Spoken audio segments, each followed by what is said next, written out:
Please be upstanding for Her Honourable the Mayor and Deputy Mayor.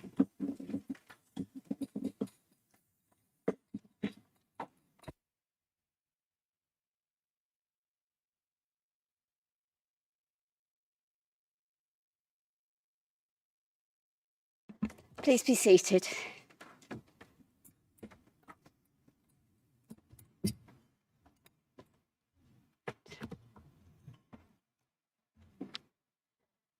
The first test is to see whether you can hear me. So let's get it a bit closer. Right, is that any better? Yeah, okay. A bit more? No, we can't turn it up. Hello. Yeah, well, that's better, isn't it? Yeah? I can't get any closer, I'd be eating it. I'll try. I've got a bit of a sore throat, so I'll do my best, Pauline. Okay. Good evening, and welcome to this meeting of the Council. My name is Councillor Carol Jewell, and I'm the Mayor of Wokingham, and will chair this meeting. Before we start the business set out in the agenda, I'd like to go through a few preliminaries. Please note that this meeting is currently being webcast live. There are no fire drills planned this evening. If the fire alarm sounds, please leave the building via the nearest exit and gather at muster point 2, which is located in the car park at the rear of the building. Anyone requiring assistance should remain seated and await the assistance of building support staff. A reminder that councillors do need to stand when speaking in the chamber. When speaking, please speak directly into the microphone. If councillors turn away from the microphone, the sound will not be picked up for online attendees. Can councillors ensure that their nameplate is clearly displayed in front of them? And may I remind everyone that I intend to adhere strictly to the timings set out in the Constitution. The first item is item 69, apologies.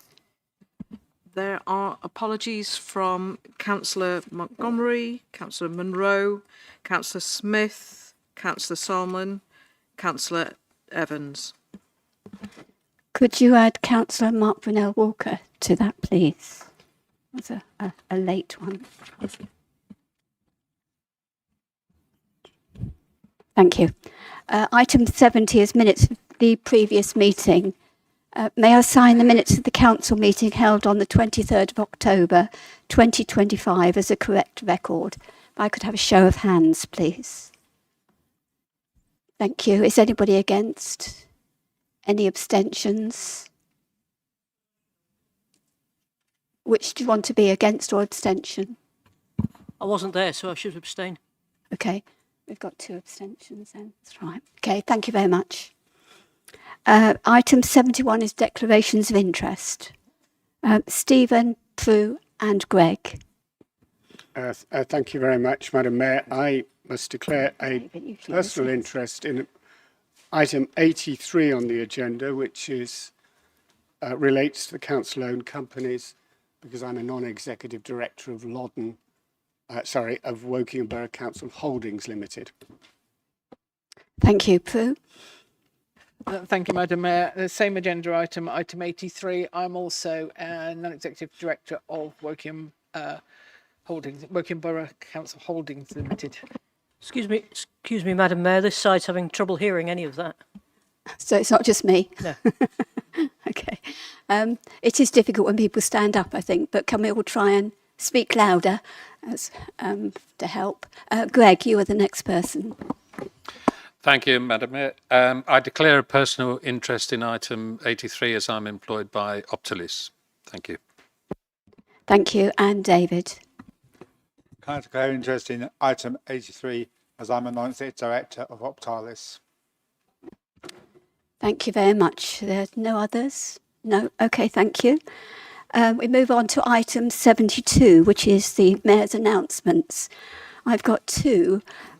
One is the King's Award for Voluntary Service. On behalf of the Council, I'd like to extend our heartfelt congratulations to 2 remarkable charities in Wokingham, Wokingham in Need and Kaleidoscope UK. Both organisations have been honoured with the prestigious King's Award for Voluntary Service, the highest accolade in the local highest accolade a local voluntary group can receive. This award, often referred to as the MBE for voluntary groups, is a testament to their outstanding dedication and impact. Woking in Need and Kaleidoscope demonstrate extraordinary commitment through their tireless efforts to support and uplift our community. We are incredibly fortunate to have so many devoted volunteers amongst us, all working diligently for the benefit of others. Their selfless contributions not only strengthen our community, but also inspire us all to participate in making Woking a better place for everyone. The other item is a charity walk. Starting tomorrow morning, I'm embarking on the first leg of a walk along the Woking Way for my charity, Building for the Future, and I would like to ask for your support. The Woking Way follows the boundaries of Woking Borough and is 55 miles long. I'll be starting at Thames Valley Park tomorrow, soon to be the home of my charity, and will be walking 11.5 miles to Mill End by Hambledon Lock. The final leg will be at the end of January, when I walk from Reading Football Club back to my starting point at Thames Valley Park. Just to remind you, Building for the Future is all about helping children and young people with disabilities flourish. Its custom-designed play space has been bringing joy, activities and vital support to families since 2014. I hope you'll be able to support me in this fundraising endeavour. I'm looking forward to visiting most of the polling districts in Woking, and if I pass through your ward, you're more than welcome to come and have a walk with me. Sadly, I won't get into Woodley unless I take a 1 mile detour, which I think, I'll think about it. You can support me. There'll be a Just Giving page address being sent out to your email, so you'll know where to donate if you can. I'd be very grateful. Thank you. Move on then to public question time. I would like to remind executive councillors that responses to questions must be no longer than 2 minutes, and these will be timed. We have 3 public questions. Mr. Wheat, please will you put your question? Thank you, Madam Mayor. Since the fatal accident on Shepherd's Hill roundabout on the 29th of August, there have been 2 further accidents on the roundabout. A 2-car crash causing injury on the 11th of September and a single car crash causing damage to commercial property on the 11th of October. As the Highways Authority, the Council has a statutory duty under the law, Section 39 of the Road Traffic Act 1988, to prepare and carry out a programme of road safety measures, including studying accidents and taking appropriate steps to prevent them. Please can the executive member update the Chamber on work completed to date, decisions made and actions taken? I'm very concerned that further fatalities will occur if remedial action is not taken quickly. Thank you. Thank you, Peter, for your question and your continued commitment to our road safety. I understand you recently received a full response to the Stage 1 complaint on the same or similar question, and the action already taken as a result of previous reviews at the Pitts Lane London Road junction on the roundabout. The traffic management team is currently in the early stages of planning our next annual review, which will also inform priorities for road maintenance. Following the recent fatal collision, a specific review was completed, which I understand was also shared with you. Subsequently, consideration by officers has looked at what a comprehensive solution to improving safety for walking, wheeling and cycling around the entire gyratory system might look like. We estimate this would cost between 2.5 and 4.5 million. This is exactly the sort of thing we should be doing to help people walk, wheel and cycle in such areas, but it will only be possible when resources allow. Therefore, we've considered what can be done in the interim to reduce the number of issues experienced at the roundabout. Officers believe that reducing the speed limit through the roundabout, which is currently 40 miles an hour, to a safer 30 miles an hour would be in keeping with the complexity of movements around the area and will have a positive effect on safety. Some other minor changes are also being considered. This will be developed for public consultation in January, and I hope implementation early in the new year. I would add that we've spent decades optimising our roads for the efficient movement of vehicles, and often this has been at the expense of other road users. It will take time and money to address this. The wider proposal I talked about will be considered alongside similar schemes in our local cycling and walking infrastructure plan, which is available via the Council's My Journey website. Thank you, Adrian. Peter, do you have a supplementary? Yes, I do, Madam Mayor, and thank you for that response. So my supplementary is this.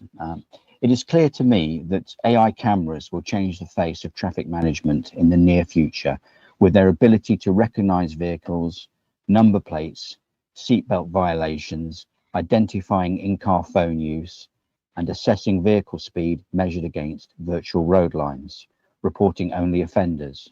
Would the council consider using Shepherd's Hill roundabout as a test area when evaluating products from companies such as AccuSensus or RedSpeed International, and possibly installing a camera on a permanent basis? Thank you. Thank you, Peter. As in so many areas of the Council's business, Applied Intelligence undoubtedly has much to offer for both traffic management and road safety. The examples you've mentioned are primarily enforcement tools and therefore primarily in the domain of the police. The great news is you've asked your question on an evening when we have the Chief Constable also in the Council, so I'm sure he'll be taking this issue away.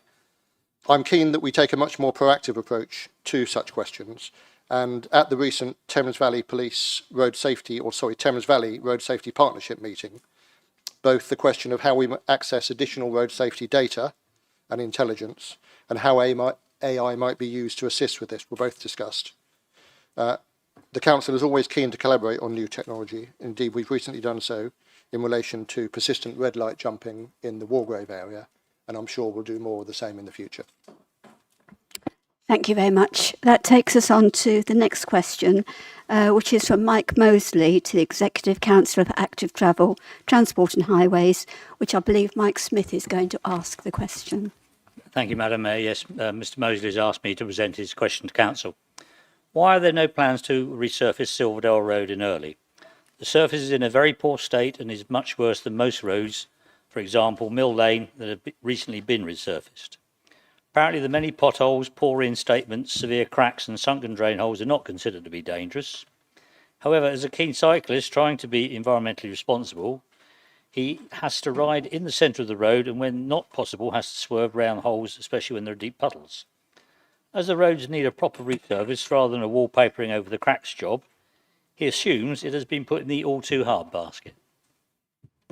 Thank you. Thank you, Mike, for asking the question. Based on our condition monitoring, Silverdale Road is much less in need of structural maintenance than other roads in our network.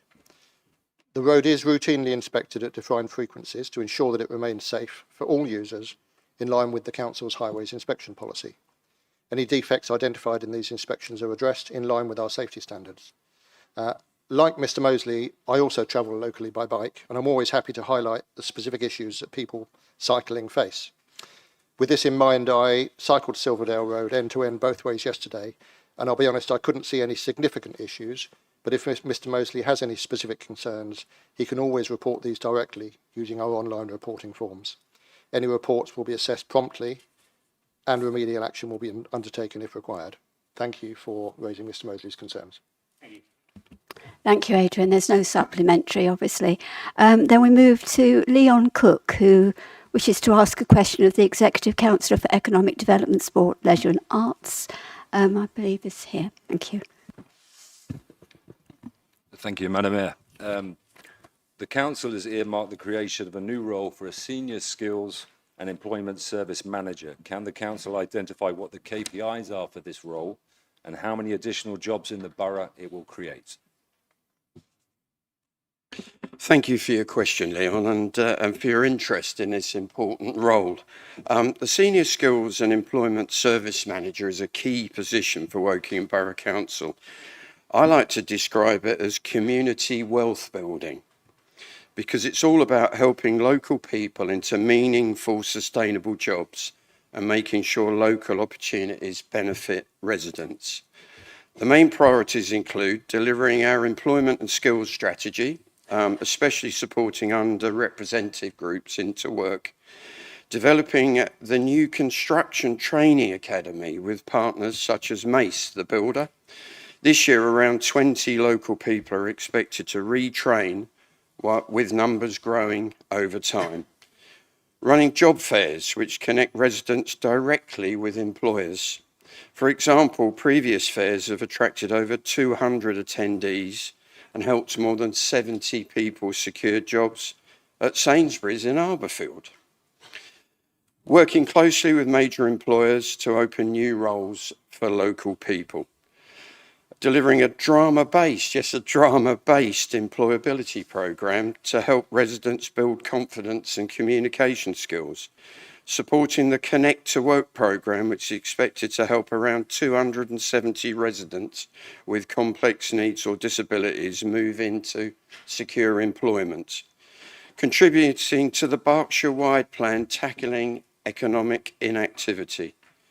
So the role doesn't create jobs as an employer does, but it plays a central part in creating pathways into work, helping people retrain, gain skills, access real opportunities. It has a tangible, positive impact on the borough and our local economy. Thank you. Thank you, Mark. Mr. Cook, do you have a supplementary? I do, Madam Mayor, and as someone that runs a government affairs company that I started myself, if I can help in that endeavour vis-à-vis communication across this borough, I'd be happy to do so. I'm going to cite some numbers back to you, however. By your own citation in your FY budget submission, 20% of the borough were economically inactive at the end of 2022. Under the Liberal Democrats in the last couple of years, that number has increased to 30%. I have to say the efforts of the Labour Party both a year ago and yesterday will not be amplifying or helpful in any way. One way maybe to create jobs here would be to get behind the motion to actually support 1 hour free parking. That will create footfall, that will create spend, that will create growth. I actually think it's also interesting in your FY26 budget submission, you are hiring a town centre strategy development officer where you lament town centres are facing increasing pressures and vulnerability due to footfall not recovering to pre-pandemic levels. You just argued against the very thing that which you actually voted down. So therefore, my question is, given the council already has an economic development strategy, a Journey to 2030 plan, could you please explain how the removal of discretionary contributions to local enterprises, the very things that actually create jobs, is helpful to that endeavour? Thank you. Do you know what, Leon? I wish you luck in May's elections. I think you're going to need it. I wish I understood the question, I've got to say. I need to inwardly digest that, and I'll give you a written response. I'm really happy to do it, but, you know, your party political broadcast is noted. Thank you. That concludes those questions. We move on to item 74, which is Parish and Town Council questions, which I don't believe we have any. So, sorry, I should have waited till Mr. Cook left the building or the room. Right, item 75 is petitions. Does anyone wish to submit a petition? I've seen Peter first and then Stephen.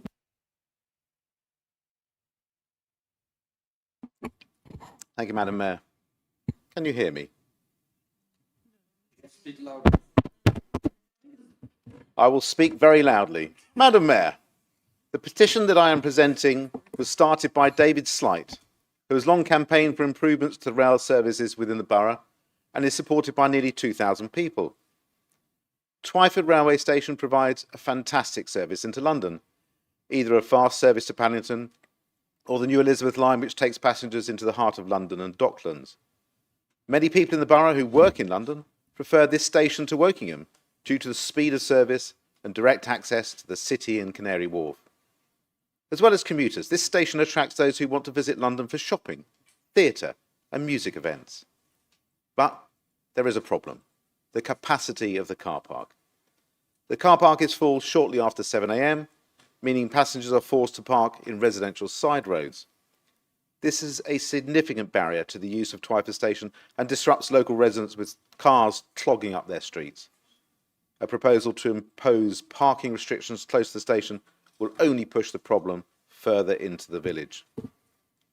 There is no simple option to increase parking capacity.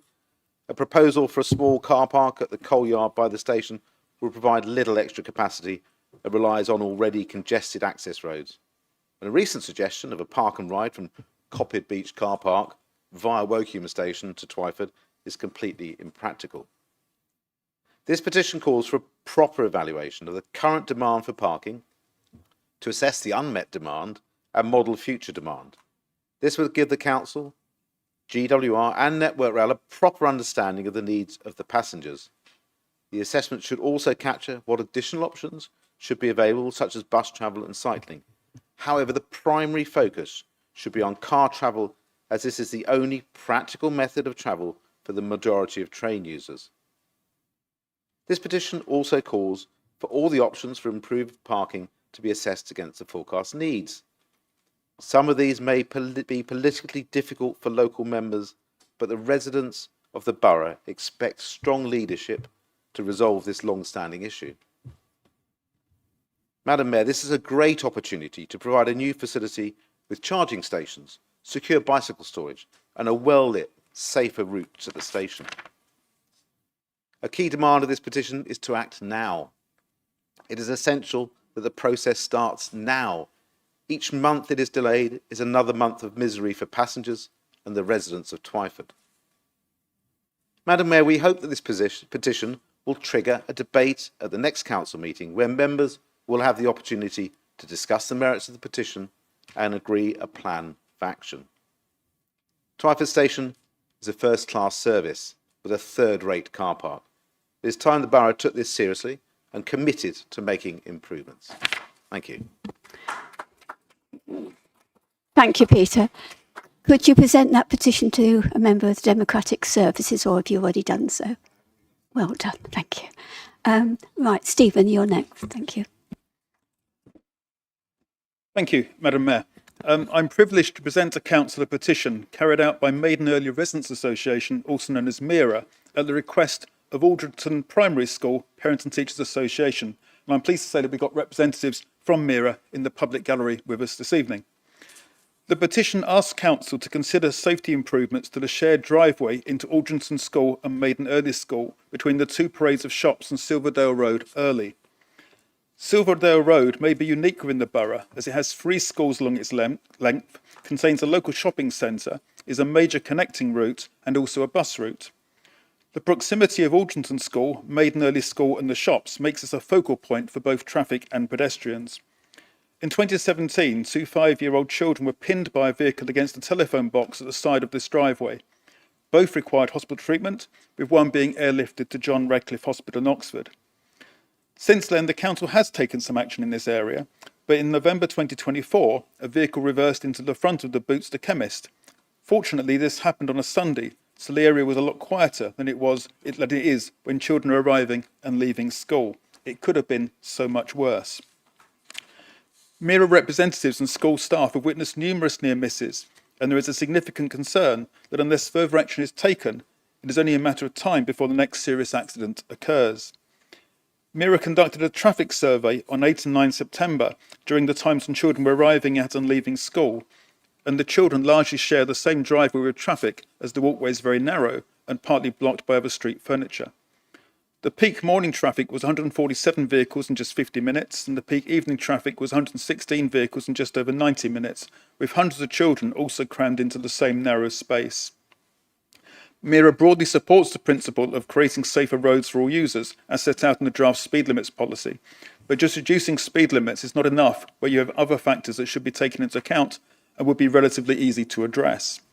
The petition asks Council to give serious consideration to implementing 2 key safety measures that would be supported by residents and the managing agents for the shops, who would happily partner with the Council. Firstly, to help slow vehicles down further and to prioritise pedestrians, create a raised pedestrian crossing across the driveway to give equal priority. There are examples of this in Wokingham Town Centre. Secondly, to discuss with the owners of the main car park at the parade the provision of clearer markings by the council to optimise the parking, but more importantly, guide drivers to park safely and minimise the risk to pedestrians. Irrespective of the above, I would ask that council officers ensure that proper enforcement action to improve safety is taking place, And I'd also say extend the same request, as we're lucky to have some guests with us, to any other enforcement agencies that might hear this. Thank you. Thank you, Stephen. Have you handed your petition in? I have it here. Okay, we move on to item 76, which is a presentation by Thames Valley Police Crime Commissioner and Chief Constable Jason Hogg and Police and Crime Commissioner Matthew Barber. I'd like to extend a welcome to the Chief Constable and the Police and Crime Commissioner who will be presenting this item. And I believe we also have Chief Superintendent Felicity Parker. We have 30 minutes for this item, for the presentations, followed by just 15 minutes for the questions.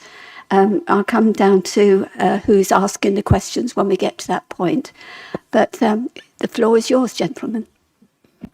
Thank you very much indeed for welcoming us again to Wokingham. I'll give a very brief introduction, if I may, and then I'll hand over to the Chief Constable and Chief Superintendent, because inevitably members are always much more interested on the operational local updates, but it is worth touching on a few of some of the wider issues that I've been dealing with since I last met with you.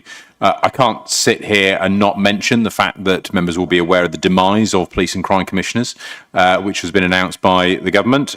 Some will be pleased, some will not. It may well play into the next agenda item you have this evening, although perhaps not directly in the case of Thames Valley because of our complex geography. I am nevertheless here for at least the next 889 days, so I intend to continue business as usual, and we'll be back to bother you again at future Wokingham Borough Council meetings. The Chief Constable will touch on some of these points, but just to emphasise, I think a really important one is about the officer numbers that we've delivered across Thames Valley. Highest numbers that we've ever had in Thames Valley Police, and a significant increase in neighbourhood officers since I appointed the Chief Constable. Really important work that we've done jointly to fund and deliver that increase in neighbourhood policing officers. We set out, I think almost 3 years ago, to nearly double the number of neighbourhood officers. We have almost trebled the number of neighbourhood officers, not quite there yet, but that is a really positive move. We started doing that before it suddenly became popular with others. That is, of course, set against significant financial constraints that the police face, as indeed Wokingham Council does.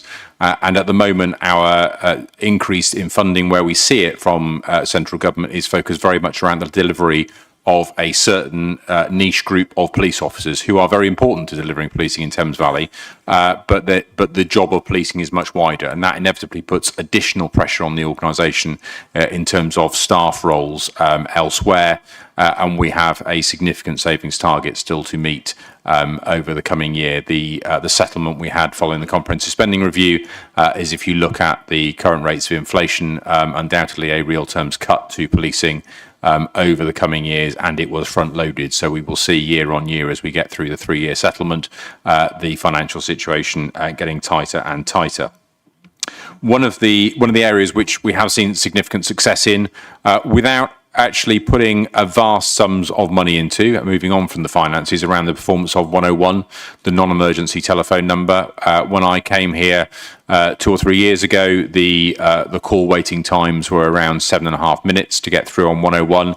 That's one of the objectives that I asked the Chief Constable particularly to look at, and has been a great success under his leadership.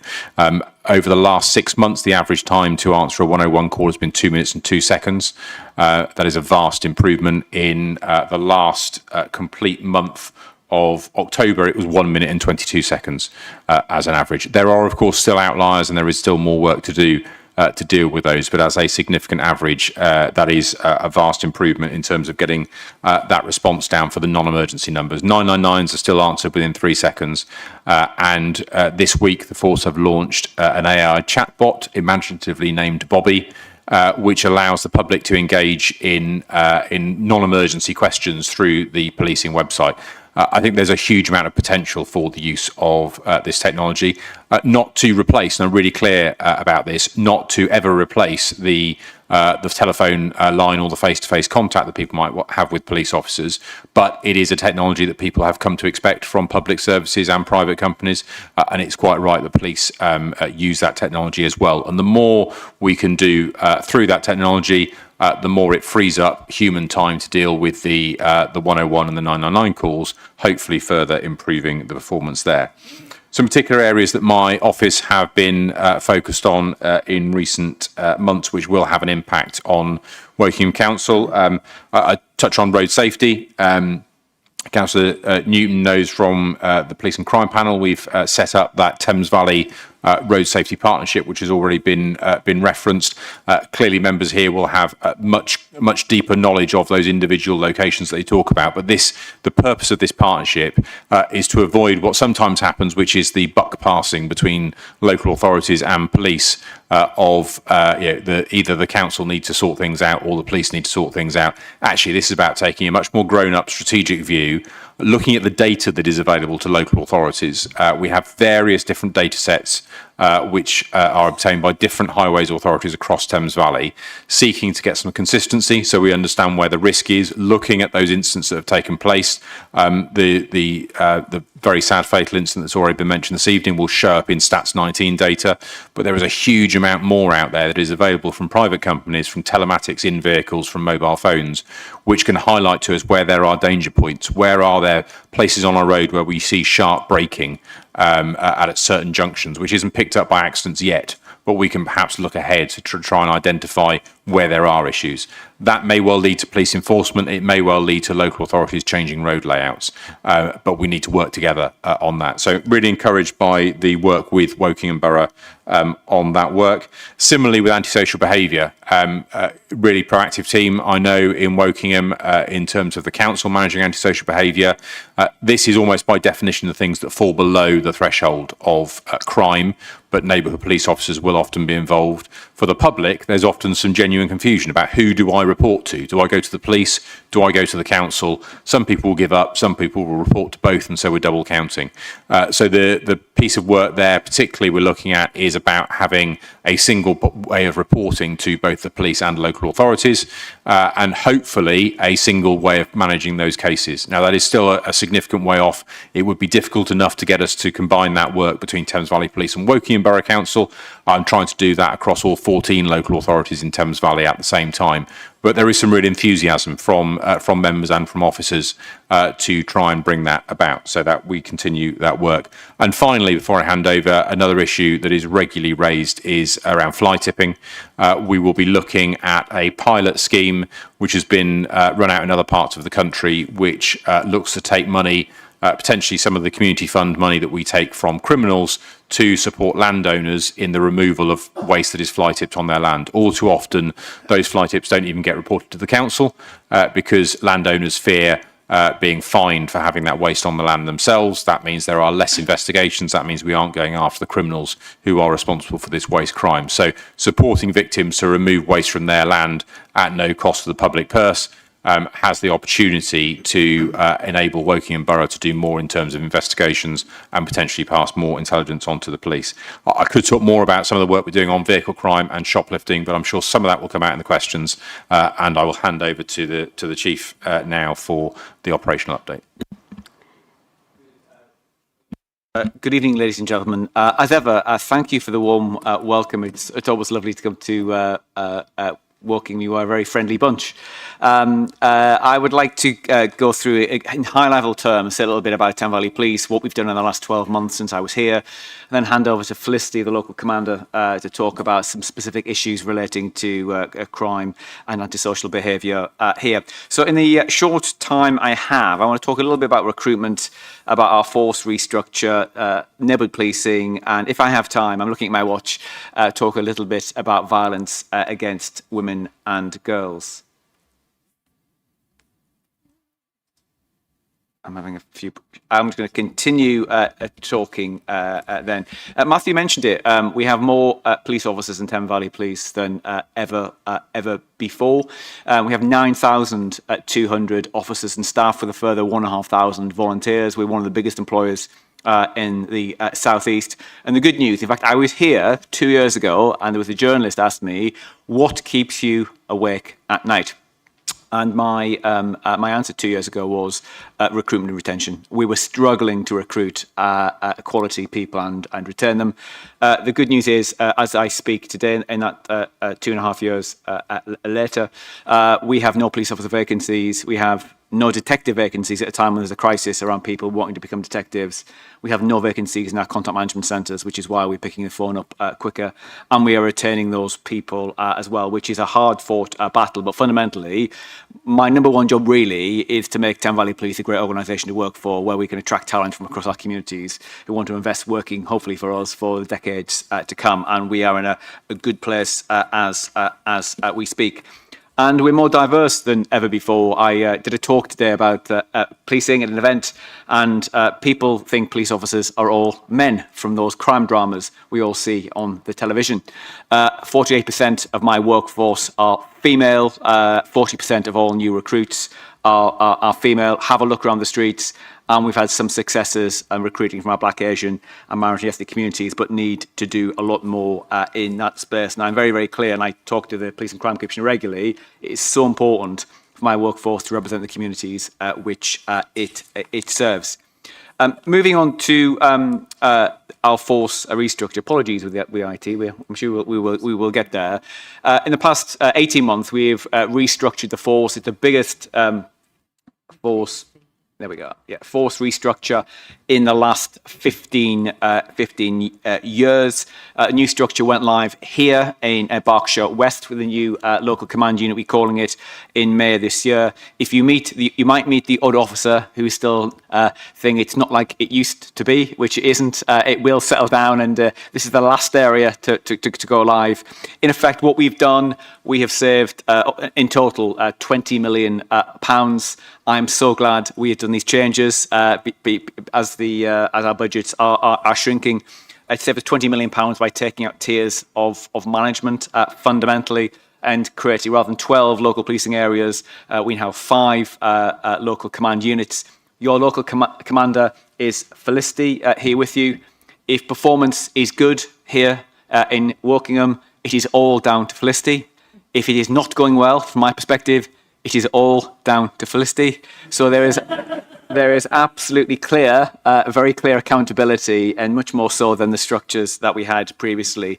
But in restructuring that and saving that money, it's not all about saving money. We've been able to double the number of neighbourhood officers on the streets. We have put extra officers in our domestic abuse units and our child abuse units. We've doubled the number of officers in our schools, and we've created a team of mental health officers to work with the NHS to prevent people who are mentally ill being arrested by the police. And interestingly, the challenge I set for the team is, I was reasonably confident by this, is I want performance to increase during this time of change. And those of you who work in business and at a time of change, performance tends to go down in pretty much every metric. In the last 12 months, Thames Valley Police has got better. We are an organisation that continues to improve. In the past year, we've arrested more people, we've solved more crime, we have charged more offenders, which is putting some pressure on the local CPS because of the amount of offenders we are charging. Our homicide rate is down by 50% as well. And just last year, we recovered more guns from the streets in Thames Valley than we ever have in the history of our organisation. So a lot of good work is being done. It will take time. What does it mean for you? Rather than part of Bracknell and Woking, you're part of a bigger local command unit. What does that mean? If there's a local problem in Woking, and Woking is a great place to live and work, and crime levels are low, as you're aware. But in the past, it would probably be down to one person, one poor neighbourhood officer to solve a problem, and he or she wouldn't have a lot of resources around him. What Felicity can do on a day-to-day basis is brigade resources and moving around. If there's a crime problem or a series in Wokingham, Felicity can overnight at a press of a mouse, move people around, will help us be more agile in use of our resources, which clearly we need to be. Moving on to neighbourhood policing. This is I've talked about doubling the numbers, but fundamentally, we've put neighbourhood policing at the centre of everything we do in Thames Valley. I would love us, Matthew, if by the time you step down, and maybe I step down, we will have tripled the number of neighbourhood officers. When I speak to my office, sometimes they say, boss, there's too many priorities. We're asked to do too much. And I think there's some truth in that. We are pulled in different directions. But when I speak to the public, what people want, they want to see the police. They want to know the police are committed to the local areas, understanding local problems and priorities, and see us to take action using our powers to fight crime and making a difference. And we've done with our neighbourhood officers. Our neighbourhood officers are all, in the past, we have some who are not fit to go out on patrol, for example, because of some medical conditions. All of our officers are fully fit operational police officers. They have their kit you walk about, they have taser. I expect them to use their powers and to be arresting people, stopping, searching people on the streets as well. The two areas they've been focusing on in the last year, one, our antisocial behaviour. We had a campaign that won an award. I need to tell you about this, Matthew, at the National Award Ceremony, our ASB campaign, which hit over 1 million people we know on social media, encouraging more reporting of ASB. Why is that important? So we've been very successful at getting funding from the Home Office around our neighbourhood policing structures. We map out a series of hotspots, high hotspots across the Thames Valley, and we focus our officers to do 15-minute patrols on certain parts of the day to prevent crime happening in the first place. The more reports we have will feed into where our officers go and where the hotspots are. So we've had a 40% increase in patrols in those areas in the last year, and we use 3 years worth of data. So please, the message from me is you need to report stuff to us, and that will directly influence where Felicity puts her officers on a day-to-day basis. I'll just move on to shoplifting. Probably 18 months ago, Matthew, you said you give me the challenge of doing more around shoplifting, and it is fair. We focus our efforts very much on vulnerability, violence against women and girls, and we hadn't had the focus on shoplifting, which I think we should have done. But we, like any public sector organisation, I don't have enough people, enough money to do everything everybody wants to do. But Matthew asked for a refocus, and we have done that.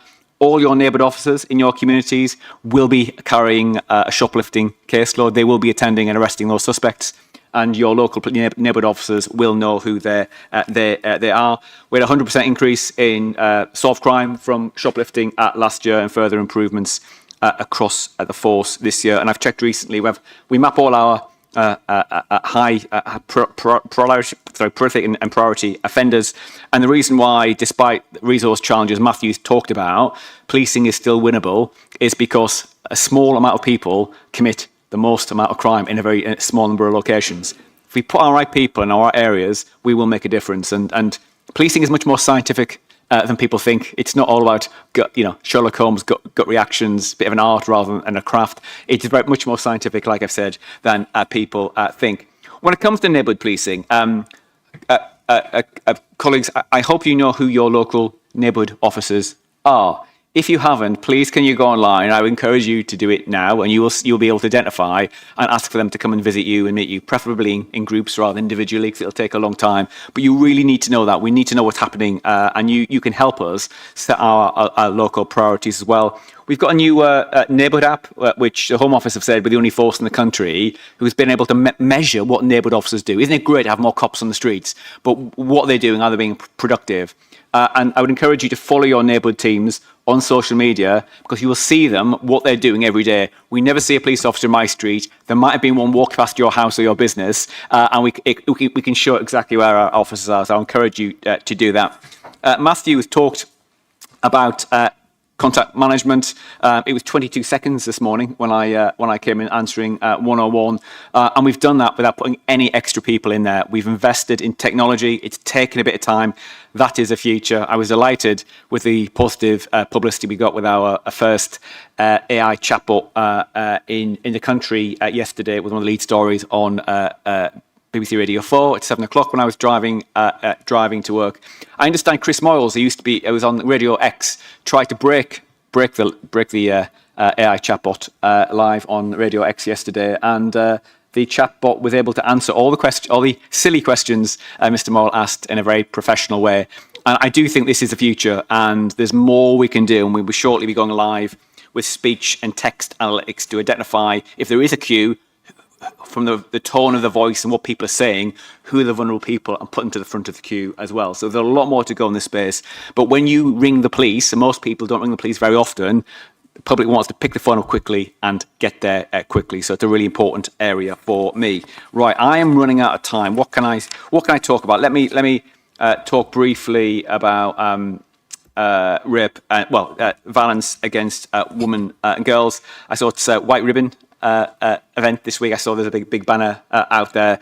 The national lead last year for violence against women and girls have said no force is doing more than Thames Valley Police, and we were successful in getting a small cut of the Sycamore Gap tree, which was felled in the north of England, very near to where I was from originally. We're the only police force in the country, and we planted a tree yesterday with survivors of domestic abuse to show our long-term commitment at tackling domestic abuse and violence against women and girls. And our Project Vigilant, which is policing the nighttime economy with having undercover officers identifying suspicious behaviour, continues to win awards and being rolled out across the country as well. And you've seen the statistics here.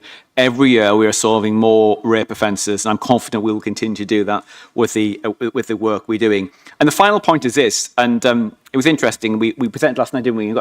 And somebody asked a very mischievous question about what I'm going to say next, which is we have a trust and confidence survey, and because the vision of Thames Valley Police is to be an excellent police force trusted by all of our communities. There's no point having a vision like that if you don't measure it. How would you know of the difference you're making? So we have an external company who do that for us, and we've moved to a new, much better supplier, actually, who will do this information quarterly. But our annual results from last year have said 9 out of 10 people in the Thames Valley feel safe, which is great, but there are still 10% who don't feel safe, and there's more to do, and we know where those communities are. 7 out of 10 people have said that they think Thames Valley Police is doing a good or excellent job, which is double the national average of a survey which I saw in The Guardian last year. And more importantly for me, 7 out of 10 people have seen the police more in the past 12 months. We'll be able to do this on a quarterly basis. The first cut of the new data will be January. It is not me marking my own homework. It's a Police and Crime Commissioner on behalf of you, the public, holding me to account. But for me, if there's one measure which I should be held to account for, is improving trust and confidence. There's some brilliant work being done here across the Thames Valley, and hopefully I've demonstrated some of the good work being done. But we're an ambitious force who is committed to improving year on year. And I'll hand over now to Felicity, and I'll do your slides for you, Felicity, actually, if you, I can press a button. So over to Felicity, the local commander. Thank you. If you go to the first slide with the statistics on there. This slide is just giving you an overview, so please digest it, about the different types of crime that are taking place and how many have been there, increase, decrease, etc. An area where I've been really focusing is on getting solved crime improved here. So when you're a victim of crime, we're able to solve that. We're able to identify who the offender is and hold them to account. Since becoming an LCU, we have been able to be much more on the front foot. We have a team of people looking every morning at what we can do with the people we've arrested and how we can be more speedy about getting those outcomes and getting a better service for victims. That's particularly focusing on domestic abuse. There's still much more to do in that space, but that's an area where we've been really focusing and are leading the way in the force on that. Another area you can see there, shoplifting has increased significantly by an additional 15% compared to last year, but that's because we are providing more confidence to shopkeepers, retailers, that they must report their crimes, and we will do something about it. We have an overall solved crime rate of 21%, but in brackets it says 56%. That's when those shopliftings come to my team, we are solving 56% of those crimes, and that's predominantly by our neighbourhood teams, and we feel we can do much more there. So we really want to instill more confidence with our retail community so we can hold those offenders to account. Unfortunately, sexual offences have increased, but there's been some very successful investigations here. Our harm reduction unit are being more proactive about how we're approaching some of these abhorrent offences. For example, there was sexual offences happening at a Nirvana spa close by. We supported a victim. We were able to get a charge in place against the offender. And then when that happened, more victims came forward because they had that confidence. And when they were charged and went to court, again, there was a media appeal, more victims came forward. So even though the numbers have come up, we've held those people to account. Same happens with people committing exposure. We've given people the confidence to come forward, and we are holding those people to account. They've gone through to court, and the second person is still waiting for their sentencing. So there's some positive work around that. In relation to burglary, it's really positive to see that we have a decrease in the amount of burglaries happening. Again, the neighbourhood teams, because we have greater numbers in our neighbourhood teams, they're able to respond. Just 2 months ago, there was a burglary in progress down in Finch, and my neighbourhood teams responded. 3 young men were in the process of burgling. They were apprehended by my officers. One tried to hide in the swimming pool, but we got him as well, and we've got some excellent body-worn footage of that. They admitted the offences, and they are awaiting sentencing as well. So some really positive work. Next slide. I'm going to go through 3 examples of where we've been working in partnership, particularly with Woking Borough Council, but it's a good team effort. So the first one I wanted to talk about was the Moat House. This is where the asylum seekers are being housed. And I know this is something which is of particular concern to our communities, and there has been local press coverage around it. But we are working on a very good basis with making sure we're connecting the right services to people inside there, that we have visibility of my officers going into there, our community and diversity officer is in the hotel, making sure that we are explaining what is expected of the people who are staying there, and also if there are any types of crimes, we are tackling that well. We have a weekly meeting in partnership with Woking Borough Council to make sure that we are serving the community and those residents as well. The next slide is around Norries Estate. Again, we've done some excellent work. Initially, we have scoped to see which individuals we felt were at risk, and we highlighted 24 people who we felt were being exploited, cuckooed, involved in drug offences, were victims and offenders of violent offences. And we have done an awful lot of positive intervention in partnership around that. Now, what's really important is that my neighbourhood teams are well connected so that we know what the right outcome is, and we use the support that is available, whether it's mental health, physical health, drug support, support for domestic abuse, housing, etc. So we can make sure that we are trying to make some difference in the long term. And I believe we've really worked well in the Norries Estate in able to do that. From our point of view, we are the police. We are here to use our powers and investigate. And we have, in the Norries Estate, had 96 successful charges, 7 prolific offenders involved in that. We've also used our powers to close certain addresses as well, and 12 people are currently in prison for some of the crimes that they've been committing in that area. We made lots of referrals for different services, and rehousing has happened as well, obviously in partnership. And then the final bit of information I just wanted to talk about was the work that we have been doing in Woodley. Our neighbourhood sergeant, Simon, is particularly proud of this because it was taking some work where things were just starting to get slightly concerning in Woodley around ASB. The crime levels were low, but he wanted to make sure that we made a difference of what we were doing there. So where's my notes? There we go. So yeah, ASBs were starting to rise over the summer, particularly around e-scooters as well. So we made sure we had high visibility patrols. With our neighbourhood policing, the community are able to say what areas they're concerned with, and then we put that into a hotspot. And as the Chief Constable has said, we then have it on our app to make sure that we go into the area from our neighbourhood teams, but also the other uniform responses as well, to give that reassurance that we're going to be doing more. Since we've been doing that, we've seized 15 e-bikes because they were causing antisocial behaviour and they were illegal. We've done lots of work in the schools as well with our new schools officers, and there's more CCTV that's been installed in Woodley as well. So that's been able to show that we highlighted an issue we were concerned about. We took positive steps straight away to make sure we kept that crime level down, and were successful in doing that. That's it for me. Thank you. Thank you very much. That was very good timing. I was watching the clock. We've now got questions that have been submitted previously. But first of all, I'm sure that presentations will be circulated to members. So there's a few that we didn't see, so I'm sure you'll get those. The members who have submitted a question, I've got 1, 2, 3, I've got 7.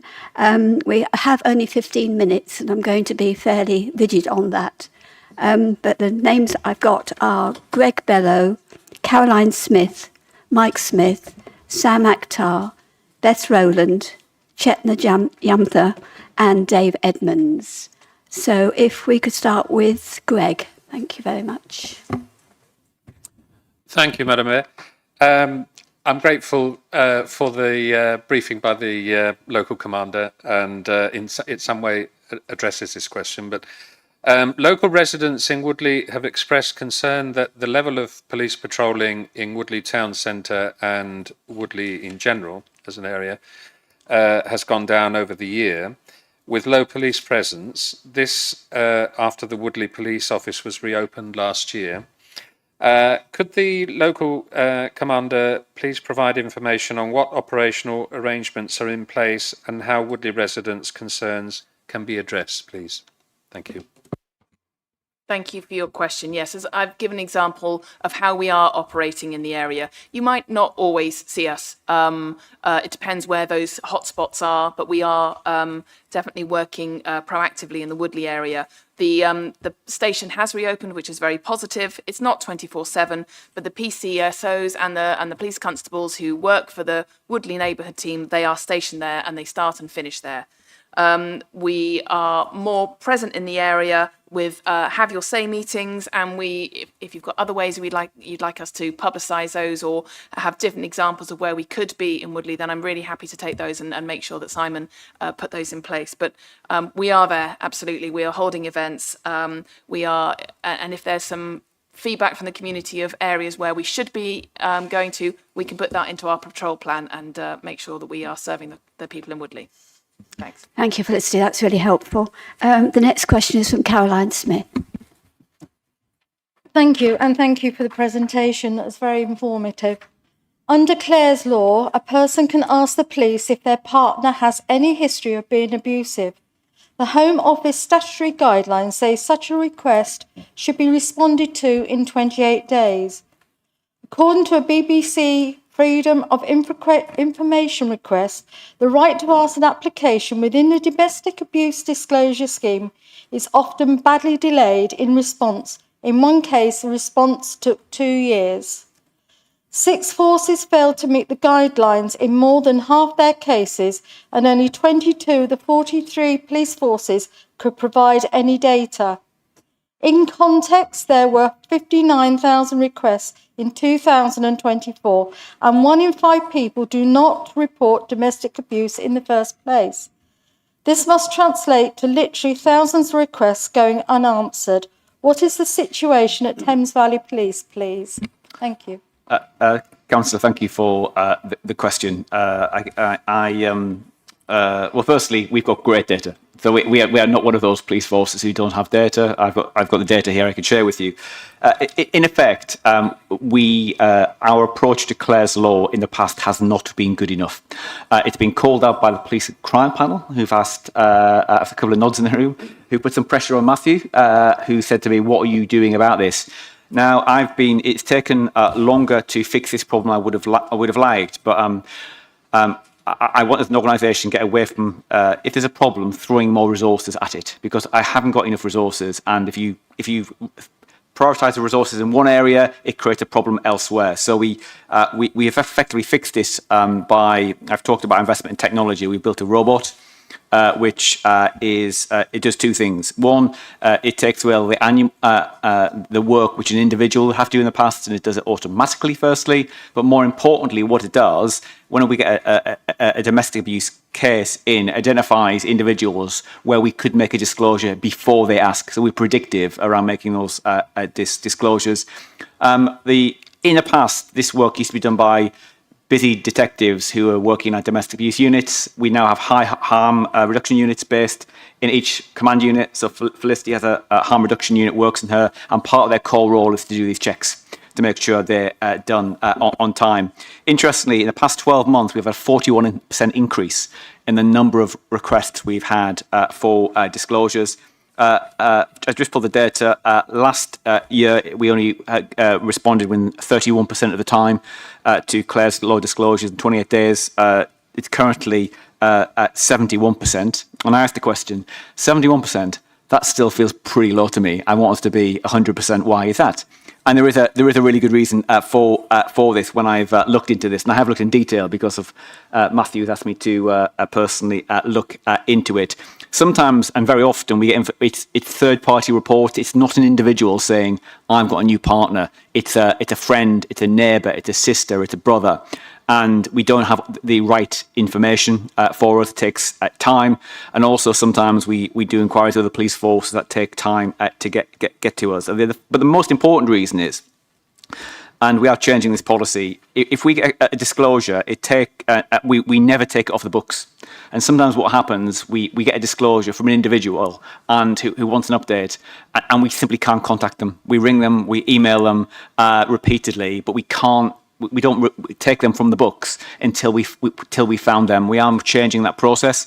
And on the high-risk cases, we will seek them and we will find them, but we will probably try 5, 6, 10 times, and if we can't, at that point we will say we've done our best to provide that information. So hopefully that provides some reassurance. But I'm really excited about the robot proactively doing this, which is probably why we've had that 41% increase in disclosures, because of the work done by the robot. Thank you very much. Mike Smith is your next question. Thank you very much. Very interesting presentation from all three of you. Thank you very much. In Wokingham Borough, particularly around the Early Woodley and North Shinfield areas, and to a much greater extent in Reading, there are many people working as fast food delivery drivers and using what are rather obviously illegal e-bikes. They're obvious by simple observation, by the size of their hub motor, by the fact that they don't have controls that mean they don't have to pedal, they have throttles, and the speed is often a great deal faster than 15.5 miles an hour.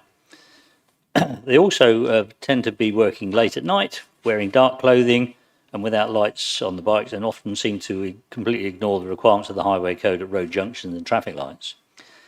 I do appreciate that high-speed pursuit is not an option and that identification of these individuals is highly problematic, but seizing illegal bikes is permissible.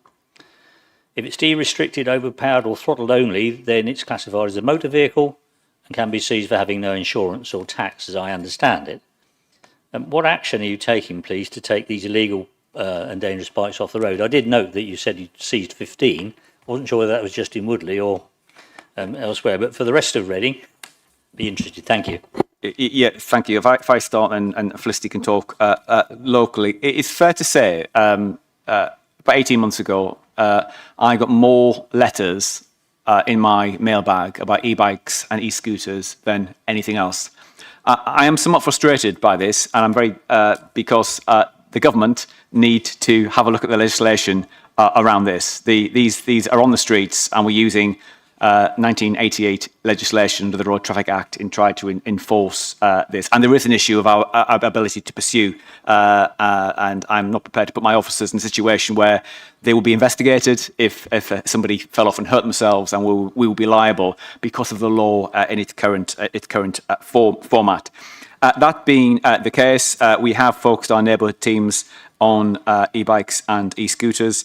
We have delivered some training to identify those bikes that have been altered, if that makes sense, to drive faster. So we have officers who can, and we did an awareness campaign around this, and then we moved to we will seize and we will crush all these bikes.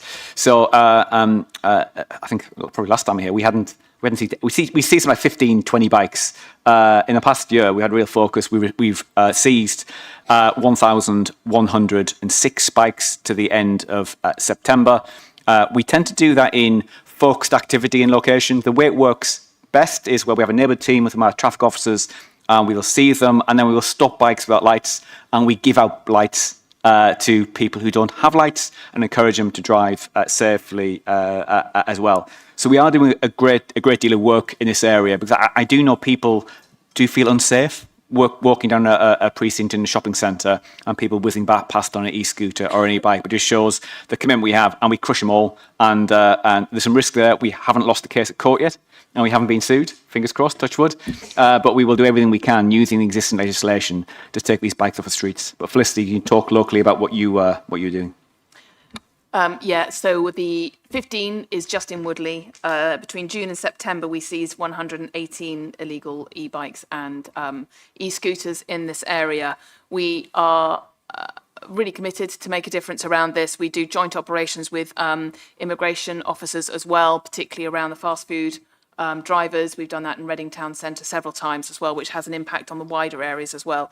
My neighbourhood teams are really committed to make a difference around this. I have one PC who's obsessed with the Ciron bikes because he understands how much of an issue it causes for the community late at night, and he works really hard to make sure that we are capturing those people and deterring people as much as possible. So we're definitely on it. And I haven't had a letter about e-bikes, e-scooters for at least 6 months, which must be a good thing. Thank you very much. I've still had a few, but it is definitely improving. And I think the only thing I would add, which the Chief's talked about, is the need for a change in the legislation around this.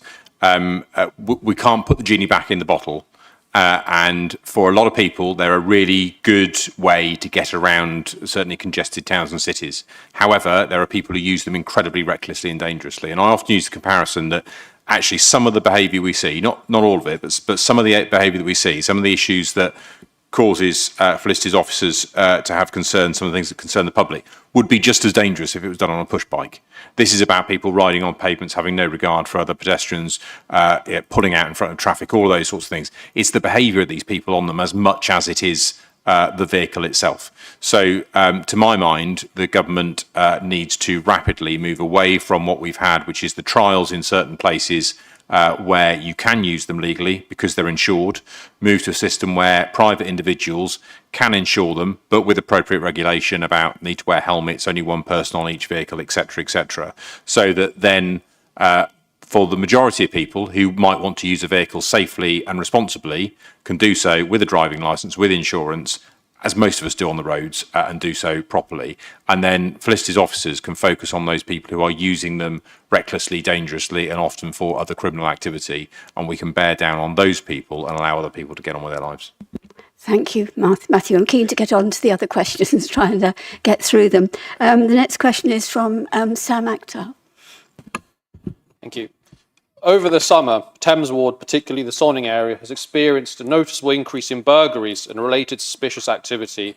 Residents have been extremely concerned, and local councillors, together with police, have already met with the community to discuss these issues. However, there is still a sense that some offenders are operating with relative impunity, especially at night. For example, I've personally witnessed individuals on e-bikes dressed in black wearing balaclavas travelling at speed through residential areas at night in my own ward. Many residents feel a visible police presence, particularly through increased nighttime patrols, including unmarked units, could make a real difference. Could the police update on what is being done to address this type of recent crime increase, and whether an increase in targeted nighttime patrols and potentially an increase in stop and search could be considered? Thank you. We are obviously 24/7. We do make sure that we have targeted taskings for nighttime patrols in the areas that are required. I won't go through the e-bikes any further, but absolutely that includes that. It is really unfortunate about the burglaries that took place in Sonning. There was a spate of burglaries there back in July. We believe it was part of an organised criminal group. We are very focused on understanding our local crime criminals and taking positive steps to prevent those crimes. However, when the people are coming into the area from outside, it is much more difficult for us to solve those crimes, and that is unfortunately what happened in Sonning area and for the Asian gold burglaries we talked about earlier, Councillor. For us to be able to combat that, we are very well connected with our neighbouring forces and regional forces and national forces about particular types of crime, and that's serious inquisitive crime, including burglary and Asian gold burglary. So we make sure we're connected. DI Steve Canier, who is our local DI for burglaries, he often is working with other forces, and he was recently working with Avon and Somerset to hold to account a series of burglars around that. So that is our approach for that, and the burglaries have stopped in the area, but we continue to try and find out who's accountable for it. And just on the stop and search point, I'm not sure if I covered it, but we do a lot of stop search in Thames Valley Police, and we have the highest find rate of any police force in the country. So, which is a good thing. Sadly, I do see young men driving around with balaclavas and dark clothing on bikes. I can understand why people find that a bit intimidating, but we have no powers. It's not an offence to drive around like that. But if we know who these young people are, they very are young people, it really is a partnership response, because I bet those kids are probably not going to school as well, and there might be some other issues in the local community. So when we have issues, we need to understand who the individuals are, particularly children, that we can work together with partners to solve that problem. Thank you very much. Beth Rowland, another question. Thank you very much, and thank you for coming along and speaking with us tonight. I'm not sure I'd like to be in your position with us here. Woodley Precinct falls into my ward, and talking to both residents and shopkeepers in there, they are pleased that shoplifting is coming down a little, but not very quickly. They have their own system within the shops for communicating with each other, but we would like much more to be done about it. They're small shops. It's difficult to stay in business these days and make a profit if somebody's stealing your goods. But we also have a little bit of begging going on, which doesn't seem to be dealt with at all. And so I'd appreciate it if I'm happy to talk to you about it later on if you like, if you could tell us what you're doing about that. Thank you for that. Hopefully from my presentation, you know that we are really focusing on shoplifting and have had some positive effects around that. But we could do more at Woodley Precinct, and I will make sure that Simon gets in touch, and we will be able to do some more focus work around that. And it's that partnership working with the businesses as well, so we can be connected. We get better evidence capture of when the crimes take place. We understand who they're suspicious of, and then we can be proactive to make sure that we are stopping the crime in the first place and making it a safer area. So I'll make sure we're proactive on that. And certainly within that, the Police and Crime Commissioner has done some excellent work in this space by building relationships with some of the retailers nationally, and we had a retail crime conference recently dealing with some of the national and this is a really it's not all about the police, it's not all about arresting people, because when we do, they don't go to jail most of the time, let's be honest. So it's about how we can work differently, and sometimes there's blockages around CCTV not being sent to us, and we need the CCTV quickly. We're identifying 80 shoplifters a month using facial recognition software that we have using to great effect. We're rolling out live facial recognition next month on the streets, which will help us reduce shoplifting. But it really is that partnership response about how we can work together, and particularly focus when there's organised crime groups or those privileged shoplifters. But Matthew, you might want to say something on this. Yeah, I mean, the point's been made about the system that's used within retailers in Woking. That would be the DISC system. That was one that existed here for a number of years. That's a system we've now adopted across Thames Valley. It's now free for any retailer in Thames Valley. That takes a little bit of the financial burden off some of the retailers who were paying for it here before, but it also means it opens it up to the rest of the borough and everybody else. And actually, although you might think your interest diminishes outside of Wokingham, it shouldn't, because we see a lot of these criminals aren't just local criminals. They will be organised crime groups who will hit a number of places, particularly along the M4 corridor. So actually, from a policing perspective, having the information about Woodley, about Wokingham, about Bracknell, about Slough, about Windsor will make all the difference, because we will see those criminals appearing. We see a significant amount of organised crime in the retail world in Thames Valley. And as the Chief Constable mentioned, there is a link in, obviously, with the local retailers, the sort of people you'll talk to. I was in a shop this afternoon, making a pain of myself talking to the manager about their experience, but also about the national retailers and what they're doing. So last week I met with Boots, for example. They have their own system, which is not DISC. which is a very good system, but it's not the one we're using here. So we've started a conversation with them about how we can transfer data from the systems they've got recording shoplifting directly into TVP for crime reporting purposes. So constantly building on those partnerships, but also when necessary pushing back to retailers and saying, why haven't you got decent CCTV installed in your store? Why are your security guards that you're employing doing nothing but standing there and not even calling the police when an incident happens? It's about working in partnership with everybody to tackle the problem. Thank you very much. That brings us to the end of the 15 minutes we've been allocated. Chetna and Dave, that's 2 more questions, but if they are written questions, I'm sure you'll get a written answer from I'm looking for nods on the front desk. So finally, Stephen. Thank you, Madam Mayor. I really wanted to thank Felicity and Jason and Matthew for coming along this evening and for their presentation, for answering all the questions so comprehensively. That was really very helpful. It was very wide-ranging subjects that you covered, from ASB to VORG and from fly tipping to shoplifting. There's a lot of ground covered there. I really also want to thank you for working so collaboratively in partnership with the council on specific issues like the hotel, but on a longer term basis through the Community Safety Partnership. That is appreciated, and your role in that is greatly valued. I recognised as you went through your presentation, particularly Matthew and Jason, some very obvious parallels with our situation, financial pressures, exploring the way in which AI can help improve efficiency and productivity, and also the real importance, which I would very much endorse, of partnership working. In difficult times, we have to work together to achieve things. So finally, a big thank you, not just for your presentation and for your answering those questions, but perhaps more importantly, for all the work you do day in, day out to help keep this borough safe. We are grateful. Thank you. Thank you very much. I'm sure the police representatives would love to stay for the rest of the meeting, but we won't force you. So I'll just wait until you've left the chamber, and then we can carry on to item 77.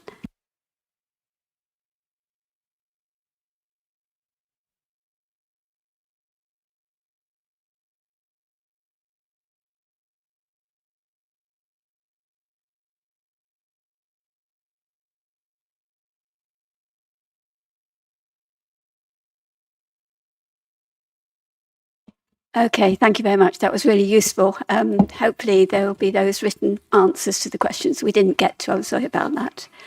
The next item, 77, is the Thames Valley Devolution Expression of Interest. Stephen, I understand that you are proposing this report. Have you got a seconder, please? I have, Madam Mayor.